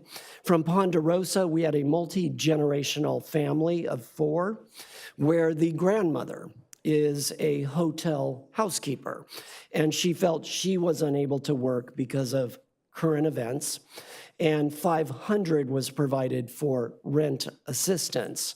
From Mira Loma, there was a family of 5 where the father's work at a nursery was impacted. Literally, his hours were limited because of an enforcement incident that played out at that particular nursery, with a $500 payment for utility support. In terms of demand, these bar charts here give some idea. Beyond the 7 grants that have been made thus far, there are 15 people awaiting emergency assistant grants checks. Now, this could happen as soon as tomorrow. This is imminent. It will happen in the next few days. Beyond that, there are 27 people in the advanced stages of being assisted. So they are in line next for potential grants. Beyond that, there is a group of 113 people awaiting assistance and also pending additional funding. Now, beyond what's before you tonight, we would still expect to see individual and organizational donations in the days ahead to Contigo. Adding that all up, we are at 155 people near term that we are looking at trying to help. Now, with that, this final slide shows our individual family resource centers for anybody who may be looking for more information or to potentially apply. Now, with that, we welcome any questions, feedback, comments that the council may have. We will turn it back over to you. We also have Janice Heckel of the Anaheim Community Foundation, who is here to also help answer questions. Thank you so much, team, for helping collect some of the data on Anaheim Contigo. I know it's a little bit like building a plane while it's taking off. So this really kind of helps show the community the impact of the good decisions and I think the leadership that this council has shown. I'm not sure whether between Janice or the team which would be the best person to answer some of these questions. So Janice, if you want to come up. I know that one of the slides, if you could go back to the $35,000 that is that in the Anaheim Contigo Fund itself, or is that with Anaheim Community Foundation? This is the money that was has been contributed since the campaign for the Contigo Fund. So, Okay, so this is in the sub-account for Anaheim Contigo. correct. And can you break down just how many individuals or organizations that number represents? Approximately. It's 10,000 from Anaheim Utilities for utility assistance, 10,000 from the Samueli Family Foundations, which is OC Vibe, 5,500 from Councilmember Kurtz, 2,200 from Councilmember Leone, and most of the rest is individual residents, varying from $5 to $250. Wonderful, thank you. And I want to just ask staff, so when we talked about putting this together, I wanted to just kind of highlight how we spoke about setting up this account for up to $250,000. Can you just expand a little bit on whether we are intending to just move $250,000 into the Anaheim Community Foundation, or is it going to stay with the city? So the direction was to not cut a check for $250,000 straight away, but rather to work with the ACF, and as the grant applications are processed and approved by ACF, then the city will then work closely with the ACF to make sure that we cut the proper amount for those grants to go out to the impacted individuals.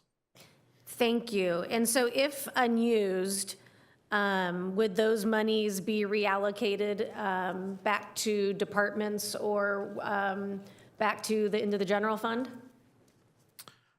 Yes, because they wouldn't be expended out of the general fund. Thank you. Can you just touch on who is eligible to apply for Anaheim Contigo and how is it verified? Yeah, absolutely, sure. Mayor, City Council, yeah, so to qualify in for the program, there's really 3 qualifications. City residency is number 1. Residents have to show proof either through a California ID, driver's license, or other photo ID to prove that they have residence here in the city of Anaheim.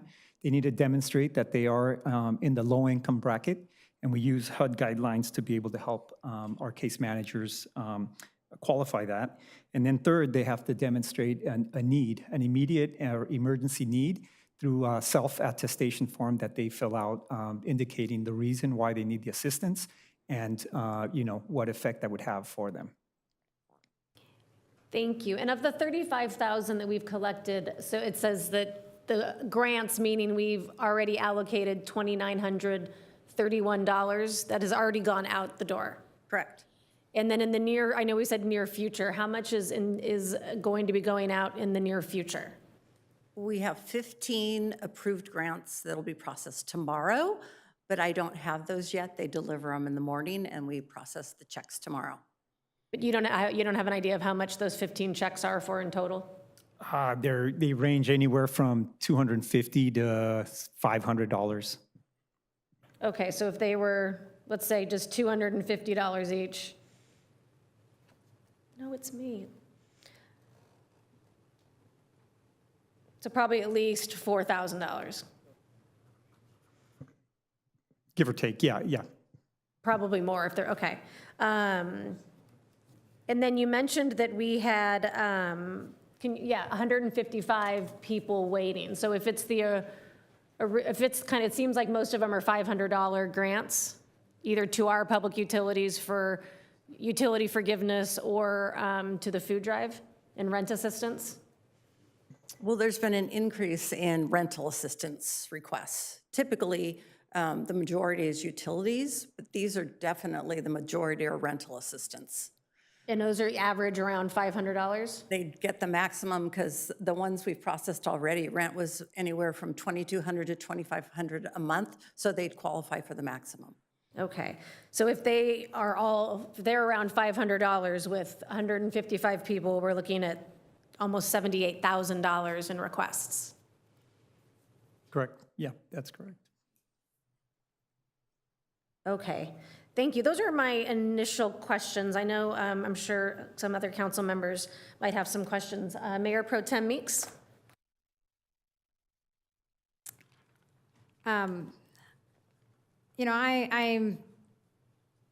not necessarily going to take a position on this idea. What I will take a position on is the expense of this proposal. The council approved a budget 3 weeks ago, and I believed that there was no excess in that budget. Certainly not $250,000 of excess money to take out of it. To balance, we relied on borrowed money, reserves, and one-time money to retain current service levels to our community. That's what we promised, that's what we committed, that's why we used borrowed money, reserves, and one-time money to maintain current service levels. And so a reduction of $250,000 will have impacts to our community. And this agenda item asks this body to take this action with no information about what those impacts are. Just minus $250,000 from our expenses. I just think that's just not irresponsible for this council to do. Are we cutting a police officer? Are we cutting library hours? Are we reducing other community services to make this happen? Making these difficult decisions is the obligation of this city council and not to be pushed off to staff to decide where this $250,000 is coming from. And those are the types of decisions that we need to make and not just direct staff to spend an extra $250,000 without understanding the impacts to our community. So I'm not going to support this current request. Thank you. Councilmember Rubacalva? So I have a couple questions on the qualifications. So are we, I know we have been telling the community that we're not asking documentation status, but are we asking documentation status for this type of application? In terms of documentation status, in terms of Whether or not they are. immigration? And the only reason I ask that question is because I want to make sure people who are really afraid to go to work because they are afraid of being picked up by ICE or immigration are the ones who are receiving the funds. So I am concerned that we might get individuals who just, see the opportunity. Councilmember, we are not asking for citizenship status. This would be no different than dealing with a police officer, a firefighter, someone from the city manager's office. We provide service to our community regardless of citizenship status or background. And Councilmember Leon and I have been, working with you, Mike, on this from the beginning when we first launched Contigo, and we worked to secure some of our nonprofit partners and talk to them about fundraising. And I know that Councilmember Leon and I have been reaching out to businesses. Sadly, one of our largest employers declined the opportunity to support this initiative. Hopefully, they will change their mind hearing that the Samueli family, who owns the Ducks, has contributed to the fund. Do you think it would be worthwhile for us? Because I think some of my concerns are surrounding two things. One is the gift of public funds, and then two is the where exactly it's coming from. I mean, we are telling many of our employees, including dispatchers, that we don't have funds to increase their pay. So I think that is a concern for me as well. And then I will also ask if the community foundation is taking an administrative fee on the funds that they are receiving.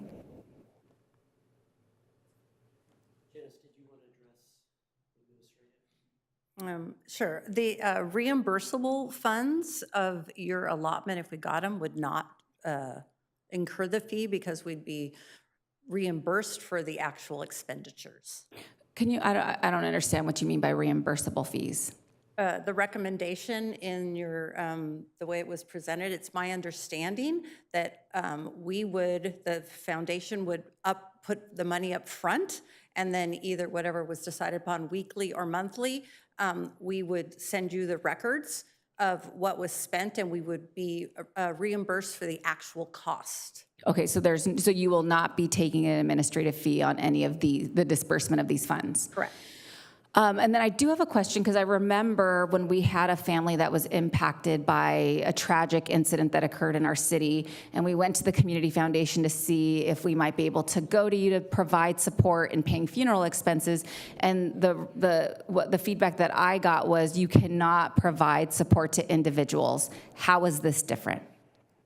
We do not provide support to individuals. We make the payment directly to the vendor. But that's the same thing. Like we could have made the distribution directly to the funeral home. Correct. We could have made the up to $500 to the funeral home if they had submitted an application. So I guess my question is, where is the money coming from? So trust me, I am all for supporting our community. I have been the person who has been aligned very closely with my colleague here, out boots on the ground, making sure our residents, I was just on Balsam today, I had a community meeting with several concerned citizens or residents who live in our city, and they are all concerned about not necessarily money, but more about what our city is doing to protect them from, potential bounty hunters or people who are not actual ICE agents. So I guess my question, just as a person who is a steward of our budget and wants to make sure that we're doing the right thing on behalf of our city, is where exactly will the money come from?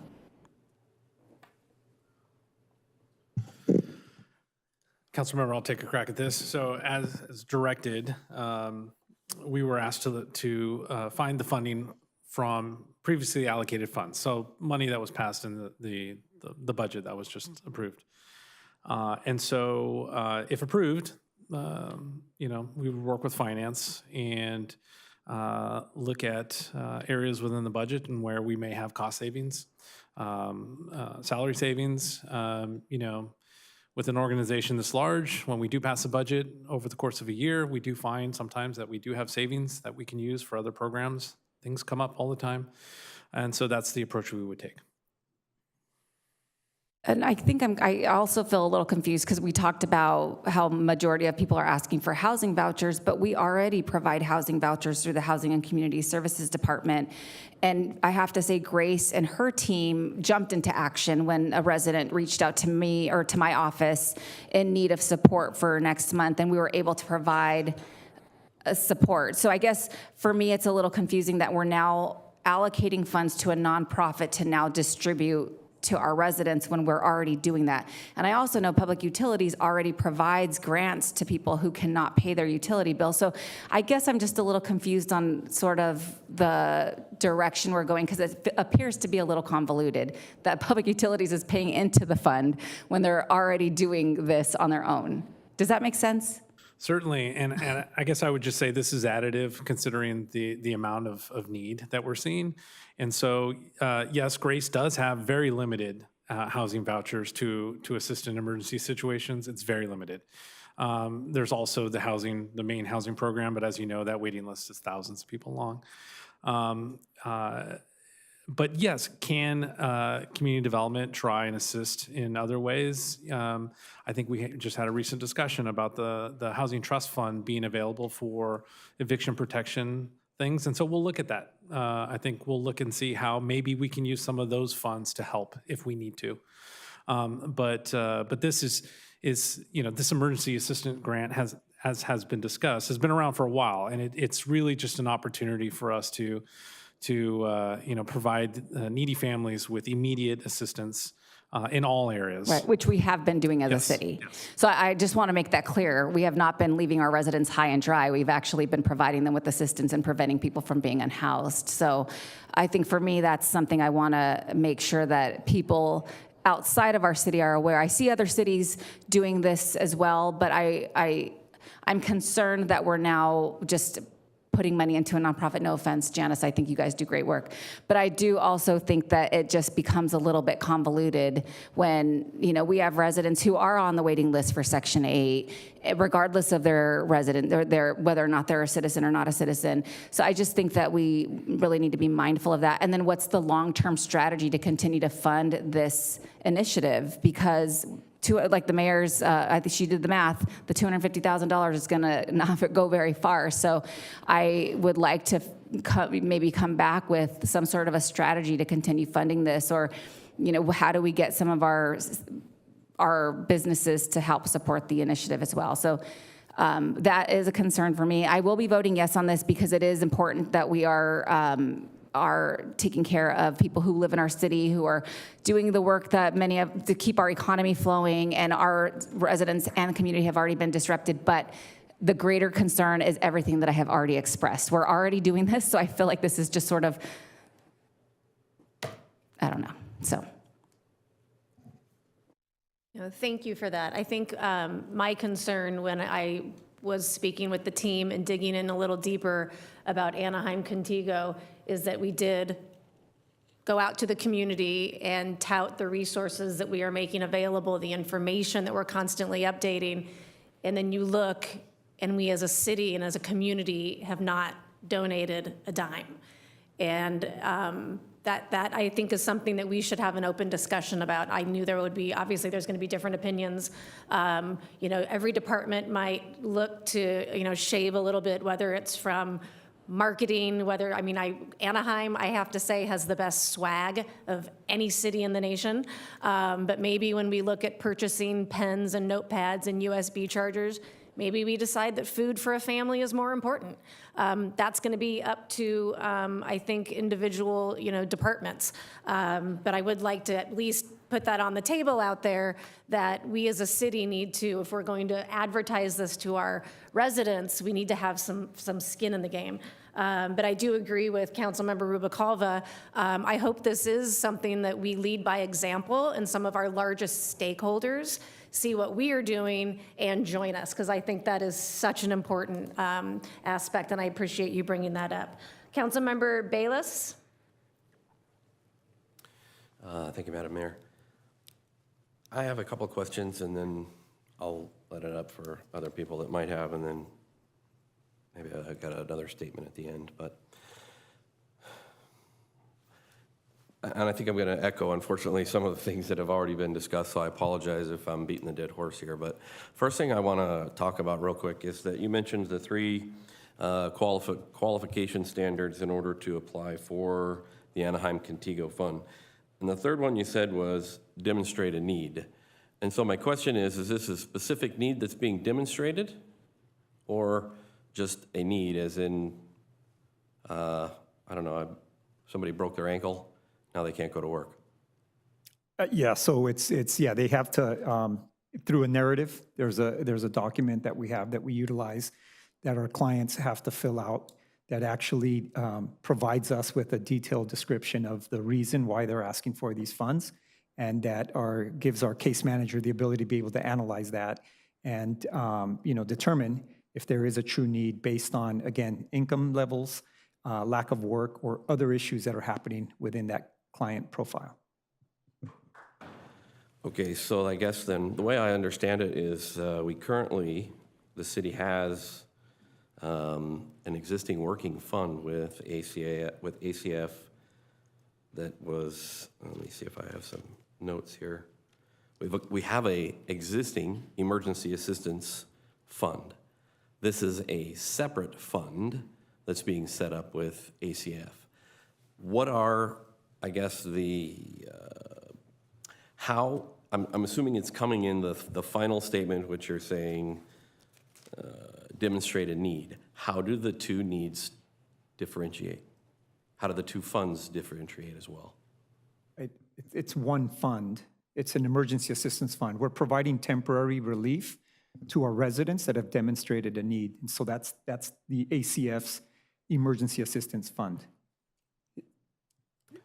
Okay, so I apologize. I thought that there was two separate funds being set up with two different limits.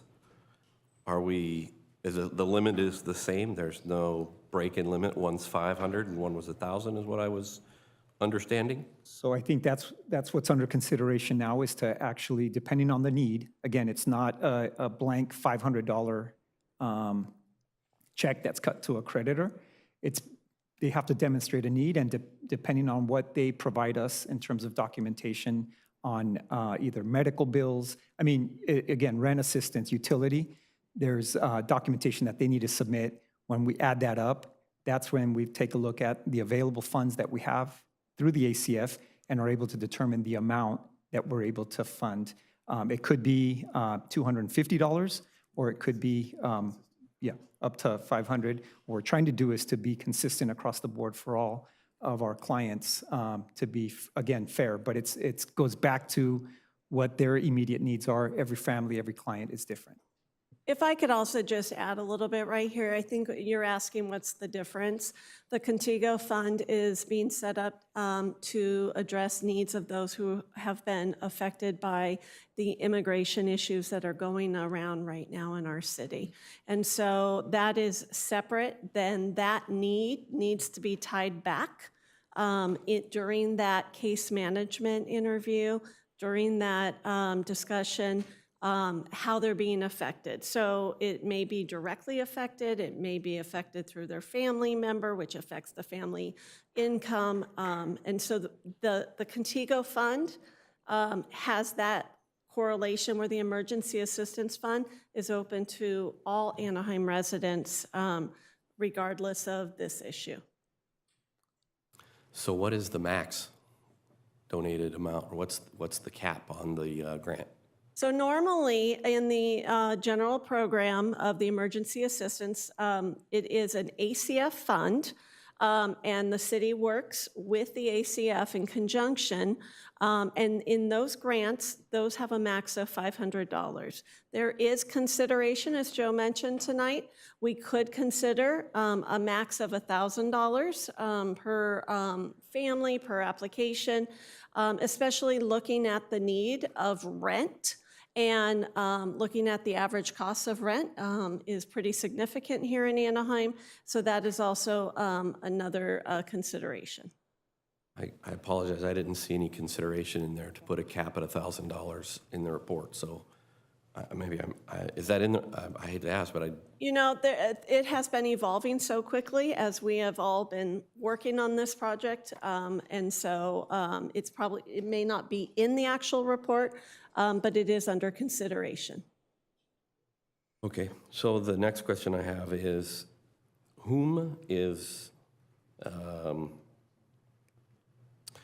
reviewing the grants? So we have a three-step process. Our case managers are the first entry. And so again, we take either walk-ins, contact by phone, or we'll set up a virtual call with residents that are interested in this fund. The case manager is that first level. They actually create the client profile. They accept all the documents that are required to be able to verify and validate the information. And then that information is sent up to the supervisor. We have a community services supervisor that then reviews all of the information that is provided in that profile.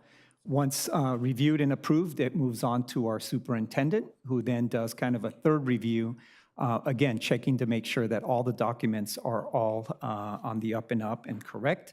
And then ultimately, it comes to my desk for final signature and then submission to Janice through the Anaheim Community Foundation. So I don't know if, I'm just going to ask, I mean, I don't know, if we were to ballpark, if you have a $1,000 cap, you were saying, or we can take it at 5, it doubles the number, but how much time? Is it an hour, would you say, per application? Yeah, it really does depend on the case. It's difficult to put an exact time to a client and the situation that they find themselves in. So I guess what I'm getting at here is, I don't know, I have an idea, I think, of how many applications were processed last year. And when I look at this from the staff component, that's going to be anywhere between 250 to 500 additional applications to be looked at. And I don't know, did we budget for an increase in applications in the parks, in your budget? So what I can let you know is there was no increases in our budget. We are planning on handling the incoming cases on a first-come, first-served basis. We have already been tracking calls and folks who are interested in applying. And so we have a list that's already been generated, and we will start at the top and work our way down. Yeah, but so I guess the way I look at this is that, so in addition, we have extra hours being allocated that weren't necessarily budgeted for in the existing budget that we have. The next question I'd like to move on, and I think this has been brought up before, but I know that the utilities currently has an assistance fund. Wouldn't we, I mean, no matter what the situation is, wouldn't we allocate or try to work with them through the existing infrastructure for utilities? So, yeah, correct. We already do. The public utility assistance is one of 3 or 4 funds that we utilize. Because, again, a case it's not singular. It's an onion that you start peeling, and we try to connect available resources to be able to meet the needs, the overall needs of any individual family. So we are working in collaboration with Anaheim Public Utilities already. Funds are now just assisting us to be able to take that a little bit further. I'll just add to what Joe and the team have been talking about in terms of utility assistance. We do have a program, but it's capped at $250 every 3 years for the electric portion and $100 every 3 years for the water portion. So the idea behind us contributing towards the Contigo is we don't do case management. We have limited assessments in terms of emergencies, and so this would be a way to provide additional assistance for those cases that are a little bit more extreme. Yeah, I guess I wasn't necessarily referencing in this particular question the donation from the utilities to the foundation, but just the fact that if we have residents with, if you can't pay your bill for whatever reason, the start is with the utilities per se, not necessarily with a sub-fund that we're setting out for Anaheim Contigo. It could be with both. It could start with us, and if they have additional needs, they could go to Contigo, or they could start with community services or ACF and then come back to us as well. So there's multiple avenues. All right, that's all for now. Thank you. Thank you. Councilmember Maz and then Councilmember Kurtz. Thank you. Several of my questions have already been answered, but one thing was mentioned, salary savings. Do we anticipate this to affect any current jobs? No, I was just referring to the fact that with an organization our size and 2,000 employees, give or take, there's vacancies here and there throughout the year, and as a result, departments and divisions and the city as a whole usually has some salary savings to use for other purposes. Thank you. And do we anticipate this coming from all departments equally or certain departments, or do we know that? That's an analysis that we'll have to do working with finance. Thank you. And then what kind of reporting do we expect, or how often will we get information back to council as far as how this program is going?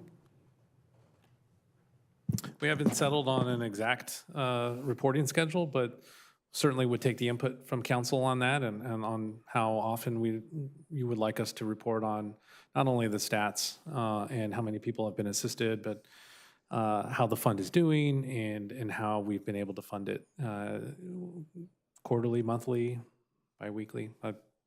I'll wait for direction from council on that. Thank you. That's all the questions I have at this time. Councilmember Kurtz. Thank you. Some of my questions have been answered also. Back to the reporting, and at least at the start, I would really welcome a monthly report. And as time goes on, we may change that, but at least we know live. And with that information, it is also easier to get perhaps businesses to contribute, because they will see how many people we're reaching and what kind of help they're getting, and so it becomes real to them. So hopefully that'll help with the fundraising. I only have one other question, and that is, how many times, or is there a limit as to how many times a family, a person can request assistance? Yeah, this is a once in a lifetime assistance. Okay, so they can't keep coming back over time. Thank you. Thank you. Mayor Pro Tem, did you have another comment? Yeah, I had couple follow-ups. Janice, you said that you would basically bill the city for your costs when you administer, give the money out. Does that include staff costs then too? So it's the amount of the grant that you give plus the costs that you incur? No.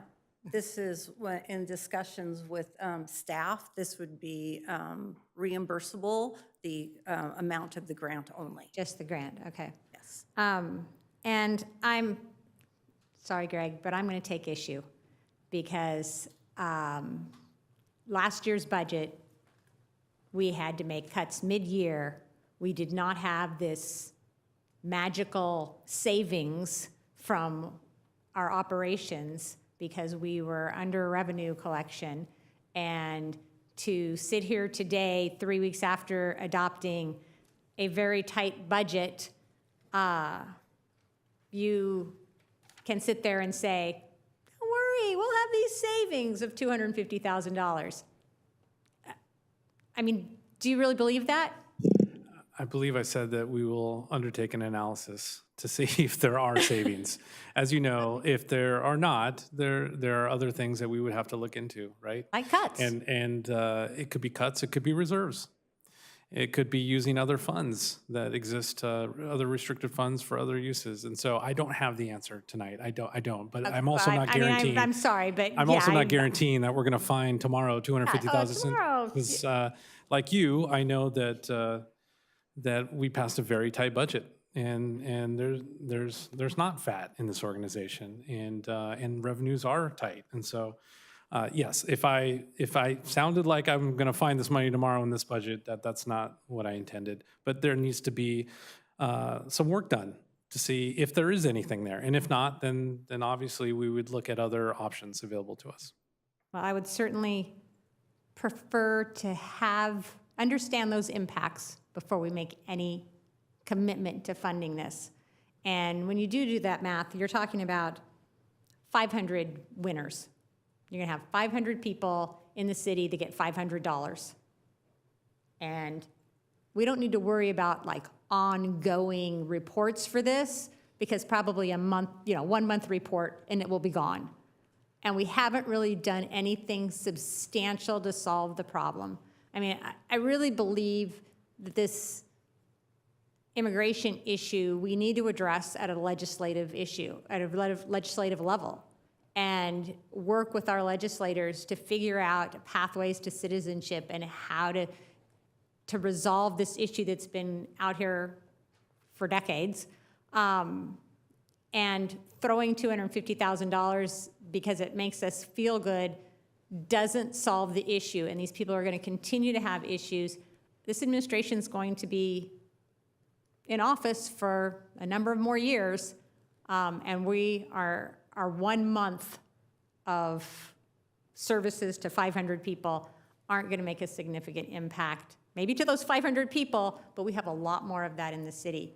And I can't make that judgment without knowing what I'm doing to the other 350,000 people in the city when I have to cut services to them.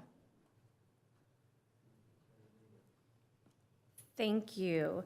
And I understand where you're coming from. I mean, might not seem substantial at $500, but I feel like if you're about to be evicted and your family is about to then go live on the streets and become homeless, $500 is a big deal, and it is substantial. I just think we forget, as an organization with such a large budget, that we are in the business of helping people and helping families. And we talk a lot about, as we go through where TOT is, what we've projected versus what our actuals, that budgets are fluid, and they change as projections are either exceeded or fall short. We have changes in state and federal law, or sometimes case law, or new people come in on the dais and our priorities shift. And so that's why I was careful when working with the team that already had some really interesting ideas about how to put that first maybe little tranche into this committee, not $250,000 tomorrow, but have it donated in tranches. What are some early things that we could look at to just get the process started and help those that we know today are already in need. And I got a lot of my ideas actually from the Mayor Pro Tem because we passed the 24-25 budget, obviously very tight, not a lot of fat. And then less than 3 months after that budget was passed, we did decide to pass a policy after Grants Pass came out to allocate, and I actually used the exact same wording. I'm going to read it just to get it right. It'll have no budgetary impact because the costs associated with the increased personnel needed to enact the ordinance will be absorbed in the impacted department's budget. So I'm a little confused when you say now you don't want to just pass this off onto staff when that was actually your idea less than a year ago.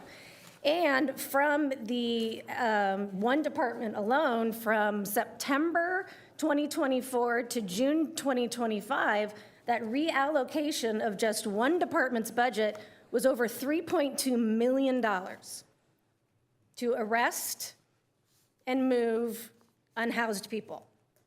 And now we are talking about $250,000 to try to help keep people in their houses. It just doesn't make any sense to me. So I was actually trying to respect the path that you set out less than a year ago as the way that we should do this.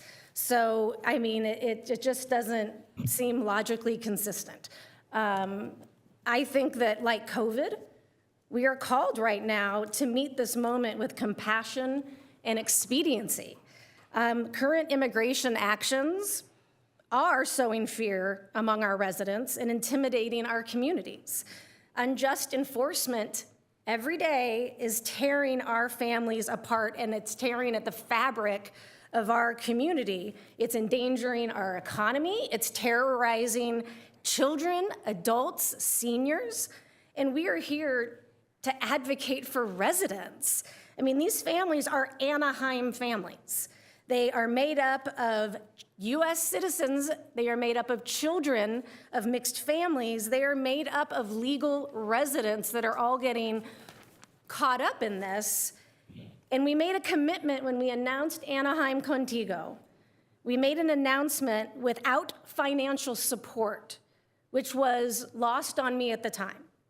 And I don't think it is impactful. It is not impactful. It's a shell.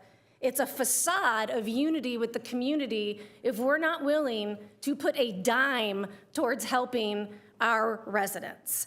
So again, I feel that we are called to meet the moment and prioritize the basic needs of our Anaheim residents. This only scratches the surface of the need that's out there. You're 100% correct. But as we now know, we are stronger when we work together. And if we are going to advertise this, we need to stand by it, not just in words, but with action. Councilmember Leon. Thank you, Madam Mayor, and thank you for bringing this forward. Wanted to ask Greg or Mike, is this do we envision this being a permanent program, or is this a temporary emergency response to address the current crisis that many in our community are facing? We see it as a response that meets a particular moment. Now, the emergency grant program will go on beyond any particular moment and exists before this moment. But what we are doing now is addressing a very specific issue in our community now, which, having lived through the pandemic, I will tell you it's probably the most impactful time we have seen since the pandemic, with families impacted by not being able to go to work. We've heard of some families having to move because they fear their address is known. We've heard a lot. I can give you some real examples of what we've seen from the field. If we take the Euclid Car Wash, which was hit once before the 4th of July, closed the entire 4th of July weekend, which would be a typically busy time for the car wash and its workers, opened up the next Monday, and then saw enforcement the next Wednesday. Over both of those enforcement incidents, 6 people were detained. And we don't know exact demographic profiles of everyone who was detained, but presuming some could be Anaheim residents, and if you imagine the ripple effect that might play out through a family and through our community. I've spoken with the owners of the car wash, and they have expressed incredible frustration about what that has done to their business. So to answer your question, council member, this is certainly meeting a moment. None of us can say how long this moment will go on, but it was not intended to be a forever program, certainly. It is meant to be a program to address a situation we are currently seeing. Thank you, Mike. And I know my colleague said it, I've said it before. Thank you. And thank you to you and your team for the continued work and efforts that you've been putting in these last few weeks. This isn't easy, and I think you alluded to it that even with the pandemic, at least there was some sort of guidelines. We were all on the same page. This, unfortunately, there is so much that we don't know, that we are kept in the dark. But the fact that you and your team have been out on the field, have been trying to verify what's true, what isn't, and trying to at least provide verified information to the community in a time of a lot of uncertainty. And this is real. The impact that we're seeing, it's now. Unfortunately, we don't have time to wait for a legislative process to play out, absolutely. And I think it was part of our resolution in April that we should, and we advocate for comprehensive immigration reform, absolutely. By the time that gets done, this is happening in real time, and these are real people. These are real families. And one of them, we've heard of Narciso Barranco, who is a father of 3 U.S. Marines who was detained. A father of 3 U.S. Marines. We've heard of Gilberto Gomez Garcia. He's one of the individuals that was detained at a car wash here in Anaheim. His daughter is Andrea. She mentioned that her father had a dream the night before that ICE took him. And that dream, unfortunately, turned into a real nightmare. I want to read a little bit of this. Gomez Garcia headed to work on July 3rd at around 9:30 a.m., a routine he kept for more than 20 years. A routine he kept for more than 20 years to go to work and provide for his family. Less than an hour into his shift, federal immigration agents raided the car wash and apprehended at least 3 people. Cell phone video from a bystander captured a federal agent arresting him at his workplace. He was placed in an unmarked car. He suffered an injury when a bystander hurled an object and shattered the tinted window next to his passenger seat. Can you imagine if the breadwinner of your family went to work just like he has for the last 20 years and then gets taken into an unmarked vehicle and then having to make call after call after call because you don't know where that individual is, trying to track him down? Are they in LA? Are they in Adelanto? Are they out in Texas? Are they in another country? This is the uncertainty that people are facing right here, right now. There is very real fear and uncertainty that a lot of our residents are living with. And for many families, especially mixed status households where the children are U.S. citizens, there's an invisible and heavy weight that is being carried every day. It's the fear of separation. It's the fear of instability, the fear that no one is going to be able to step in. Legally, our ability to intervene in immigration enforcement is limited. But this proposal to reallocate funds for emergency family grants, because this is an emergency, and to your point, Mike, we are responding to the moment that we are seeing here today in our communities. I believe it's a compassionate and concrete way where we can act. My colleague, I remember when we were passing our resolution to reaffirm our status as a welcoming city, I remember one of my colleagues mentioned that this doesn't do anything. This is symbolic. It doesn't change anything, and that's concerning. This does something. This says that your city sees you, that we value your contributions to our community, that we can do what we can to keep families stable during this time. A lot of parents are at risk with U.S. citizen children. When a parent disappears overnight, it's not just the household that's disrupted, it's a child's education, a family's housing, a community's trust. And that is a ripple effect that touches not just our community and their household, there's the schools, our social services, and yes, our local economy. Budget constraints require us to prioritize urgent needs. Protecting families at risk of crisis is a fundamental investment in stability in our community. We're proposing the mayor is proposing a targeted temporary reallocation to help these families. It's an emergency short-term assistance aimed at preventing immediate harm. So we can stabilize families so they can continue contributing to our community. This is a response to a crisis, and our actions today will shape the trust, resilience, and well-being of our city. And it is a moment for thoughtful, decisive leadership, one that reflects our shared values and the commitment to the people we serve. So, Madam Mayor, I'm proud to support this, and I appreciate you bringing this forward. Sorry, did somebody just ring in? I accidentally, okay. And then Councilmember Bayless. I just want to go back to the administrative fee. So the Ducks contributed and other outside. So what percentage does the community foundation take? For the city, 2%. 2%, okay. And then I think one of the things, so I respect everybody's opinion on this dais, and regretfully, it seems like it's getting a little bit heated with just direction, and I appreciate how protected we are with our budget, because I have to say, Greg, like some of the things that you said, using reserves and stuff like that, that is just like, we hear our labor unions when we're in negotiations consistently say, you know, somehow you tell us you're not going to be able to fund this request. However, the city always has money left over.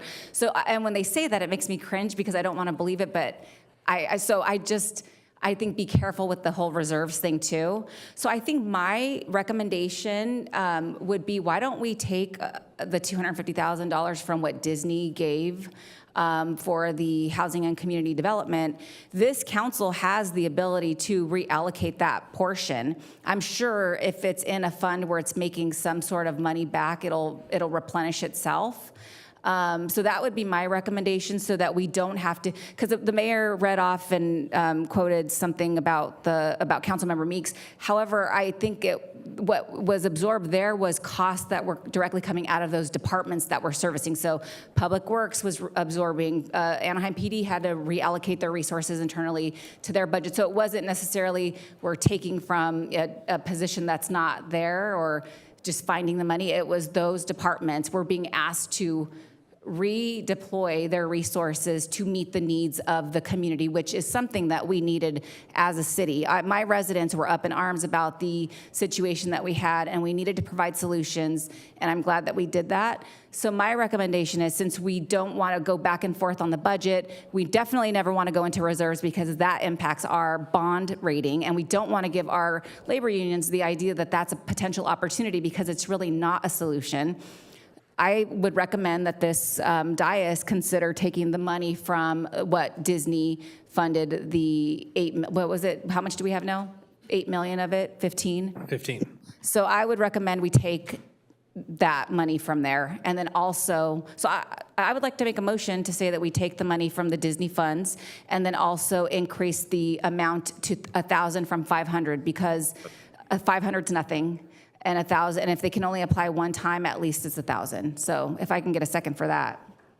I think my concern is that I believe that money's been deposited into a trust. Although it may be possible, I would hate to have the council take an action and then we find out for some reason there's some But it's a trust that we own and created the parameters for. But it does have bylaws, and it may very well be possible. But this, I'd hate to advise the council that sure we can do that, and we determine that there's some reason it can't be had. So with that said, if the council wants to recommend that we look into that, we could surely look into that. I just don't know as we sit here today. I mean, and then my office will definitely make a contribution from my discretionary funds, since if we're going to be asking departments to do that, my council office will also eliminate stickers or whatever we're putting out there and make a $2,500 contribution to this fund as well. And not to get, I think the flexibility was meant to not get too operational in telling each department head how to reallocate resources, whether it is their promotional budget, as you mentioned, or something else. I know that the city manager's office had some ideas of funds that weren't claimed last year that we might be able to re-divert, and this is intended to be a rolling thing. So we're not, it can come in tranches as the need grows. If the applications fall off and we don't need it, then we won't put anything into that sub-account. I just wanted to make sure that it was stayed within the city so that we had control. If it wasn't allocated for whatever reason, it still is here. We don't have to then try to get it back. But I don't want to get involved in operations and telling the city manager's office where each nickel and dime is going to come from. Councilmember Kurtz, did you have a comment? I was just going to comment on the housing, and this is a question that city manager will have to answer after some checking. That money that came from Disney was specifically allocated to housing, and then the $8 million to parks. The caveat there is housing. If we've got these applicants needing housing, an emergency, a dollar amount for housing, can we take that out of the housing trust? Because we have a pocket for emergency with the other utilities and so forth taken out of another. So kind of dividing that out. I'm just wondering if we can do that. Well, I think if the council wants to take that action tonight, they could direct staff for us to research that. I know in talking to our finance director, it was not put into the trust yet, but other documents that are associated with the entitlement might bind us to those specific uses, but we don't know that right here, right now. But if it's the intent of the council to have us look at that, we can do that. And then if we can't do that, direct us to do an alternative path if we want direction tonight. I certainly would like you to take a look at whether or not that trust money can be used for housing, the housing vouchers that you're. Yeah, and we'll look into it for sure. But just to clarify, when we had that discussion about the Housing Trust Fund, there was some of it set aside specifically for eviction protection for housing, for emergency housing issues. And so we'll dive into that and explore it if that's the direction of the council. Yeah, I mean, I think that would be one of the options, and as we're out, allocating from already existing budgets, that might be an opportunity that we could do. I think that's a great idea. But it's not going to be able to be used for all of the services that people are coming to us for. So would it be possible to have a motion to allocate up to $250,000 into the Anaheim Contigo Fund with the expectation that next week at our council meeting, we have some ideas or a plan or an answer to this about where it's going to come from? Well, I think the city attorney is saying that, the council could make a motion with a contingency plan such that we can just implement and not come back. If that's the direction of the council, or if you would like to know further specifics, we could come back. It really is dependent on council direction. So if it's the direction of the council to use alternative funds, if they are eligible for such, that would be the first option that council or that staff pursues. If not, then we would refer to general fund sources. Under the existing budget? Then the existing approved appropriation. Okay. So the motion is to allocate up to $250,000 from existing allocated funds to Anaheim Contigo for emergency grants to Anaheim families, with direction to staff to analyze whether existing funds in the housing trust may be allocated to housing needs. Apparently, the money hasn't yet to be deposited in the trust, but we understand what you mean. The funds that were given to us for that purpose, whether it can be utilized for this donation. So then it wouldn't matter. It's wherever the 15 million is. Yeah, wherever the 15 million is. Where's the money, Lebowski? So the 15 million has been, it's set up in a fund that is set up as a trust fund earning interest. So it's not going to a separate, or there's no requirement that goes to an escrow or something like that. So it's within our control. And so council has the ability to look at how those funds are used. But like I believe the city attorney or city manager was saying, we'd have to look at the documents with the source of funds to make sure they could be used in that manner. Does that clear it up? Yes. So I would not say from the housing trust, but from the funds generally donated There you go. or intended for the housing by the Walt Disney Corporation. Yeah. It's part of. Yeah, they're going to give even if they don't want to. Well, we're going to keep asking. We're not letting them off the hook because technically this is our money. So once it got to Debbie, it's our money. That doesn't mean we can ask them to do their own matching to the Sam Welly grant. We would have to look at the overall contribution, how it was given to us, any restrictions based on its current status supporting the housing trust. But if we are able, from what I understand, if this is a motion, if we are able to legally take it out of those funds, staff would do that. Otherwise, it would be absorbed through general fund. Would that impact the buckets of money, the allocation that this council approved? It would just come out of the one bucket that is for emergency housing. Okay. Or may I ask the question? Wait just a second, because I think Councilmember Bayless had a question. Yes, apologize. I was just going to say, I hear the motion. If it is deemed illegal and we can't do it, then the backup plan is still what we're discussing right now, which is to go back to staff and find money. Correct. Thank you. Councilmember Leon? I just wanted to ask, and we don't have to delve into the specifics because I know there were different buckets as part of this, but just want to clarify because there was also, from what I remember in that conversation, we allocated to different buckets, and then there was also, we kind of created a new bucket where it was just reserves. Could this just be from the reserves so then you don't take away from the other buckets? Or does it matter at this point whether or not we make the decision right here, right now, and you guys have enough to make a? All good questions, and we will make sure that we have the authority to do so. And then there's a number of ways we can probably do it. I think Grace referenced at the time that these are the buckets we are prioritizing plus a reserve, but it's up to you how you want to reallocate it as you wish, depending on priorities. And so we could let us do the research, let us figure it out, and then we will decide how best to come before you as the housing authority or the overseer of the housing trust to make sure that it's allocated properly. And I guess the only follow-up question I would have to that is, obviously, we're talking about timelines and how this is affecting families right here, right now. If we were to give you that direction and you went back, so I guess how much time would it take to get that clarity so that we can start helping families sooner versus later? Yeah, I think we can do it pretty quickly. And then we have a meeting next week. And so hopefully we can package something together. If we need to come back to council, package something together.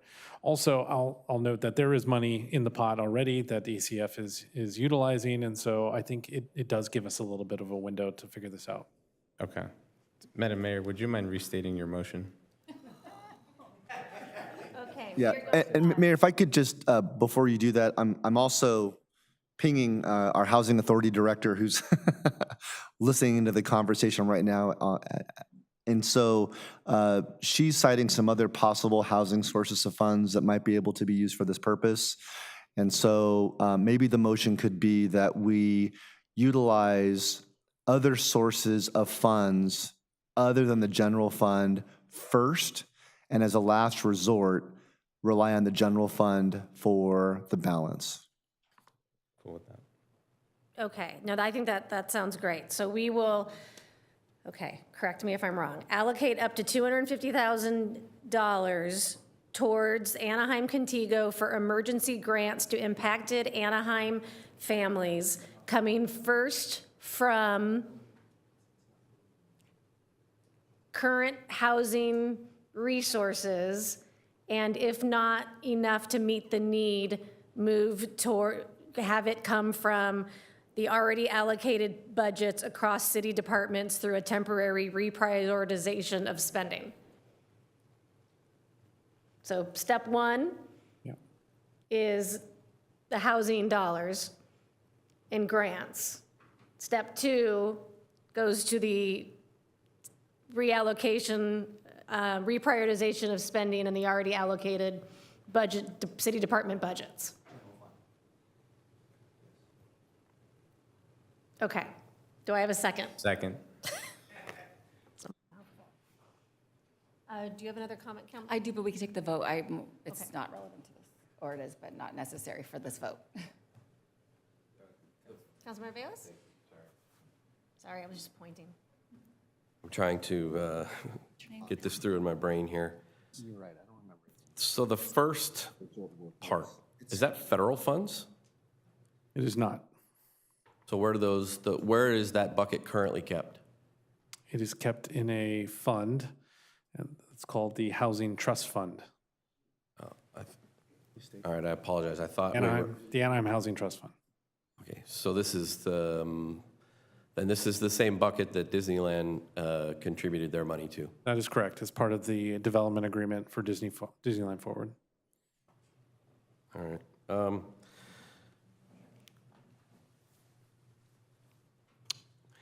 I guess I'll just say this first. I wanted to say thanks, Mayor, for. I guess I'll say this. I want to begin by expressing, my compassion for those in Anaheim who've been who has been impacted by the recent federal immigration enforcement actions. I know that these events have disrupted lives, separated families, and created very real fear and hardship. And I appreciate and recognize, the intent behind the proposal and this desire, I guess, to offer immediate support to those in need. That said, I think I have to respectfully share some concerns, and maybe I'm going to go backwards here a little bit, but not necessarily out of a disagreement, but with the purpose of this fund, because it's my obligation to ensure, I guess, that we equitably serve all Anaheim residents in need, especially in a time of significant budget pressure. First, I'm a little concerned with how the Contigo Fund was created and rolled out. It was launched, a few weeks ago. And as far as I can tell, there wasn't a whole lot of discussion or consideration, I guess, before City Council. If we are going to commit the public dollars, and $250,000 of those dollars, I think deserves a little bit of transparency, and this council needs to be involved with that from the start. As we all know, we recently, adopted a budget that includes substantial deficit, and this was brought to light, I know, earlier. Departments across the city are already being asked to tighten the belts, delay their project, and rethink their services. So I guess I also want to point out the fact, that there's urgent needs and crisis for everybody. It's important to recognize not only the crisis of our residents face, but many Anaheim families, including seniors on fixed income, low-wage workers, veterans, single-family parents. Everybody's struggling with food, with rent, with utilities, mental health challenges. We've got, I think I heard today, roughly 42,000 residents on wait lists for 8 to 10 years, seeking rental assistance with Section 8 and other programs that are out there. Anyways, I'm just a little bit concerned that we're bypassing a few of those people and creating a different thing. So I think what I will say is this is, I think I would be more supportive, of a proposal that broadens access to the emergency assistance across the board, a fund that's open to all struggling Anaheim, regardless of what triggered the financial hardship, and that's what I tried to point out with some of my questions tonight. So I don't know if we still have the fallback with taking the money from the budget. I'm not entirely certain I can support that tonight. That's all I wanted to say. Thank you. Thank you. Councilmember Rubalcaba? Thank you. I just also just wanted to mention, because my council colleague said, talked about the lack of transparency. I don't think there was ever a commitment of $250,000 when the fund was, or when Contigo was actually launched. So I just want to correct the record on that there was never an allocation of funds. It was initially started where we were going to, and have started to ask private organizations, including our unions, to contribute into this fund. It was never something that we were asking taking public dollars. So the insinuation that there was a lack of transparency, I just need to correct the record on that. The intentions behind the fund and creating Contigo were completely pure and in support of our community that was in need. So I want to make sure that is clear. I will be voting yes on this. I like the new direction that we're going, but I will ask the Community Foundation. So many of us here have been concerned about how we're going to continue to create this ongoing, and I know foundations, your role is to do fundraising. So I'm asking, will this be something that you will continue to fundraise? There is a benefit to you. You make 2% off of whatever funds, so the 10,000, you get 200 or whatever. So will you continue to do outreach in the community to continue to help replenish this fund? We continually fundraise and put money towards. We put a significant portion of the state of the city into this fund already. That was the other part of the $25,000 that I didn't mention before. But the 2% we charge doesn't at all cover the costs of running the nonprofit. We handle the cost of a full annual audit that we are required to do by law to keep our nonprofit status. We have contract with an accountant to make sure that all the funds that are entrusted in us are kept. And with something like this, we have proper accounting so that we can provide for you at any time accounting for whatever how you would like us to track it. So we've talked about rental assistance and utilities assistance. We can track all that for you. But the reimbursable, this $205 that we will not be charging. Well, that would be double dipping, right? Because you're not charging it because you're only being reimbursed for funds that you've already dispersed. And you've already, when you take in, For this money, we will not be making anything. If we give out $10,000, we will charge you $10,000. So we will incur the cost of that. My staff, I'm involved in, there's only one full-time person and a part-time person. We're lean. So the time that we incur to process all these additional grants will be just part of the ACF budget. Perfect. But the private funds you still will receive in that world. Correct. Okay. And then, so I know that it was mentioned a monthly. I actually would recommend or request that we get a report of disbursements and not individual names, but number of people supported and what the breakdown is weekly. And it should be posted on the Contigo website so it's clear. I think that's the most transparent way for us to make sure that we're communicating how we're helping our residents and how much money is in the fund and all of that. So that would be my one request. And I think weekly isn't unreasonable because we seem to know how many checks are being requested and all of that. Absolutely. Okay, perfect. Thank you. Do we have any other comments or questions? Councilmember Bayless? I just have one more since I got called out here a little bit. I want to be very clear. The $250,000 wasn't necessarily what I was referencing. The fact that the Anaheim Contigo policy direction was brought through without coming to City Council, and that's what I was referencing. I think that was staff-led, though, so it wasn't a policy decision. Well, it should have been brought through City Council to make the policy decision. That's all. Thank you. Thank you. So with no further comments, we have a motion. Do we have a second? Second by Councilmember Leon. Please vote.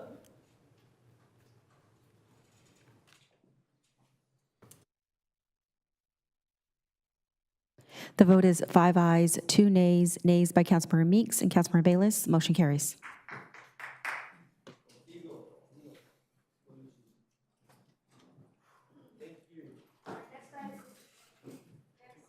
That's gracious. Next is District 6, appointment to the Sister City Commission. Mayor Pro Tem Meeks, do you have an appointment for District 6? Yes, I'd like to nominate Sandra Song. Sandra Song. Okay, please vote.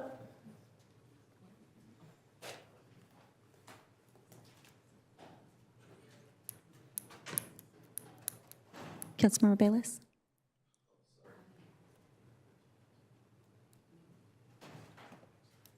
The vote is 7 ayes, no nays. Appointment moves forward. Thank you. Next is our report on closed session. Mr. City Attorney, do you have anything to report out? All items were heard in closed session, and no reportable action. Thank you. We have no non-agenda item public comments left over from the first period, so we are going to move on to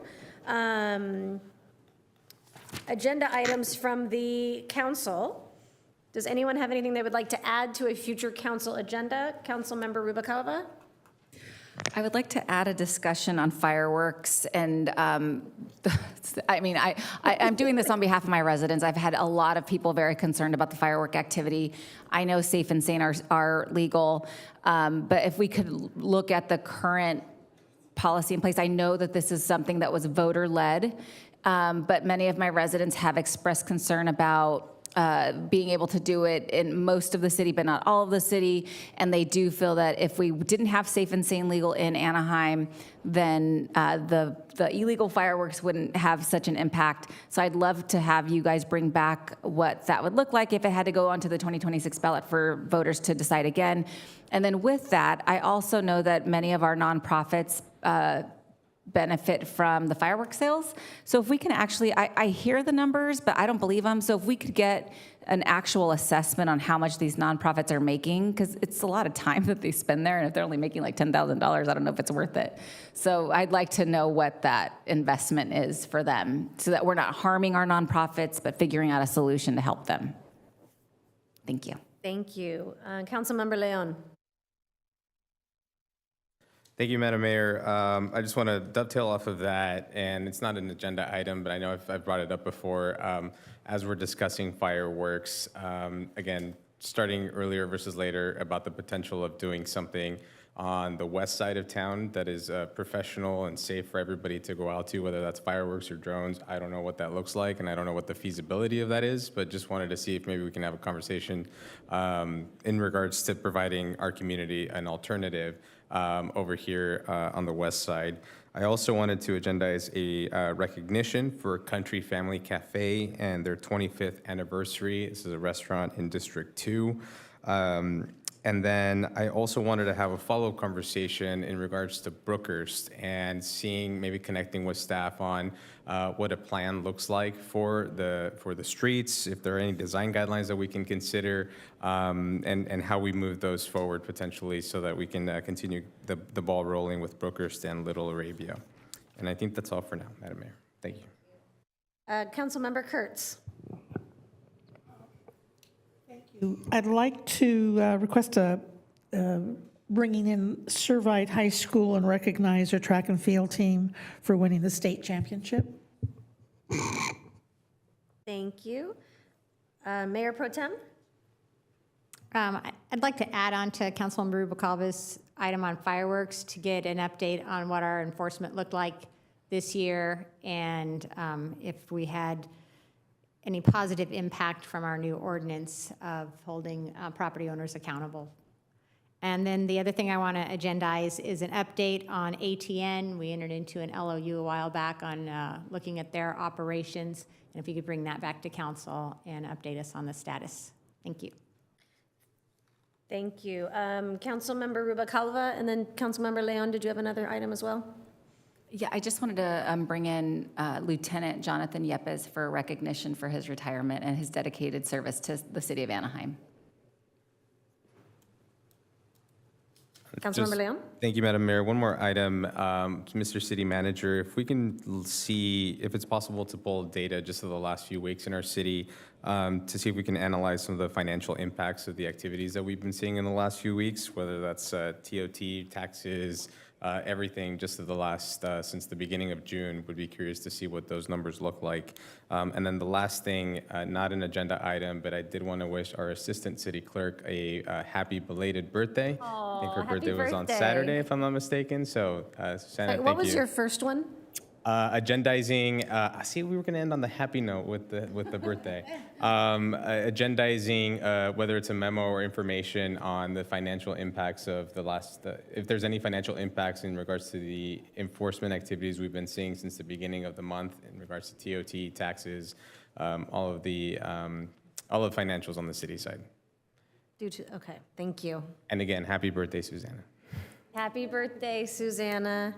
Mr. City Manager, could we have an update at a future meeting and maybe I know Councilmember Leon had previously called for more regular updates on what is going on in regards to the Angel Stadium property and the infrastructure update.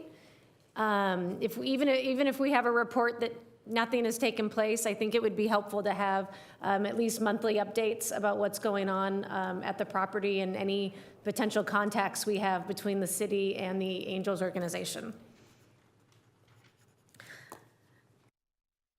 So with that, I would like to stand this meeting adjourned until July 22nd, 2025, in memory of Jasmine Nguyen, Randa Amin Hamida, and Father Seamus Glenn. Thank you.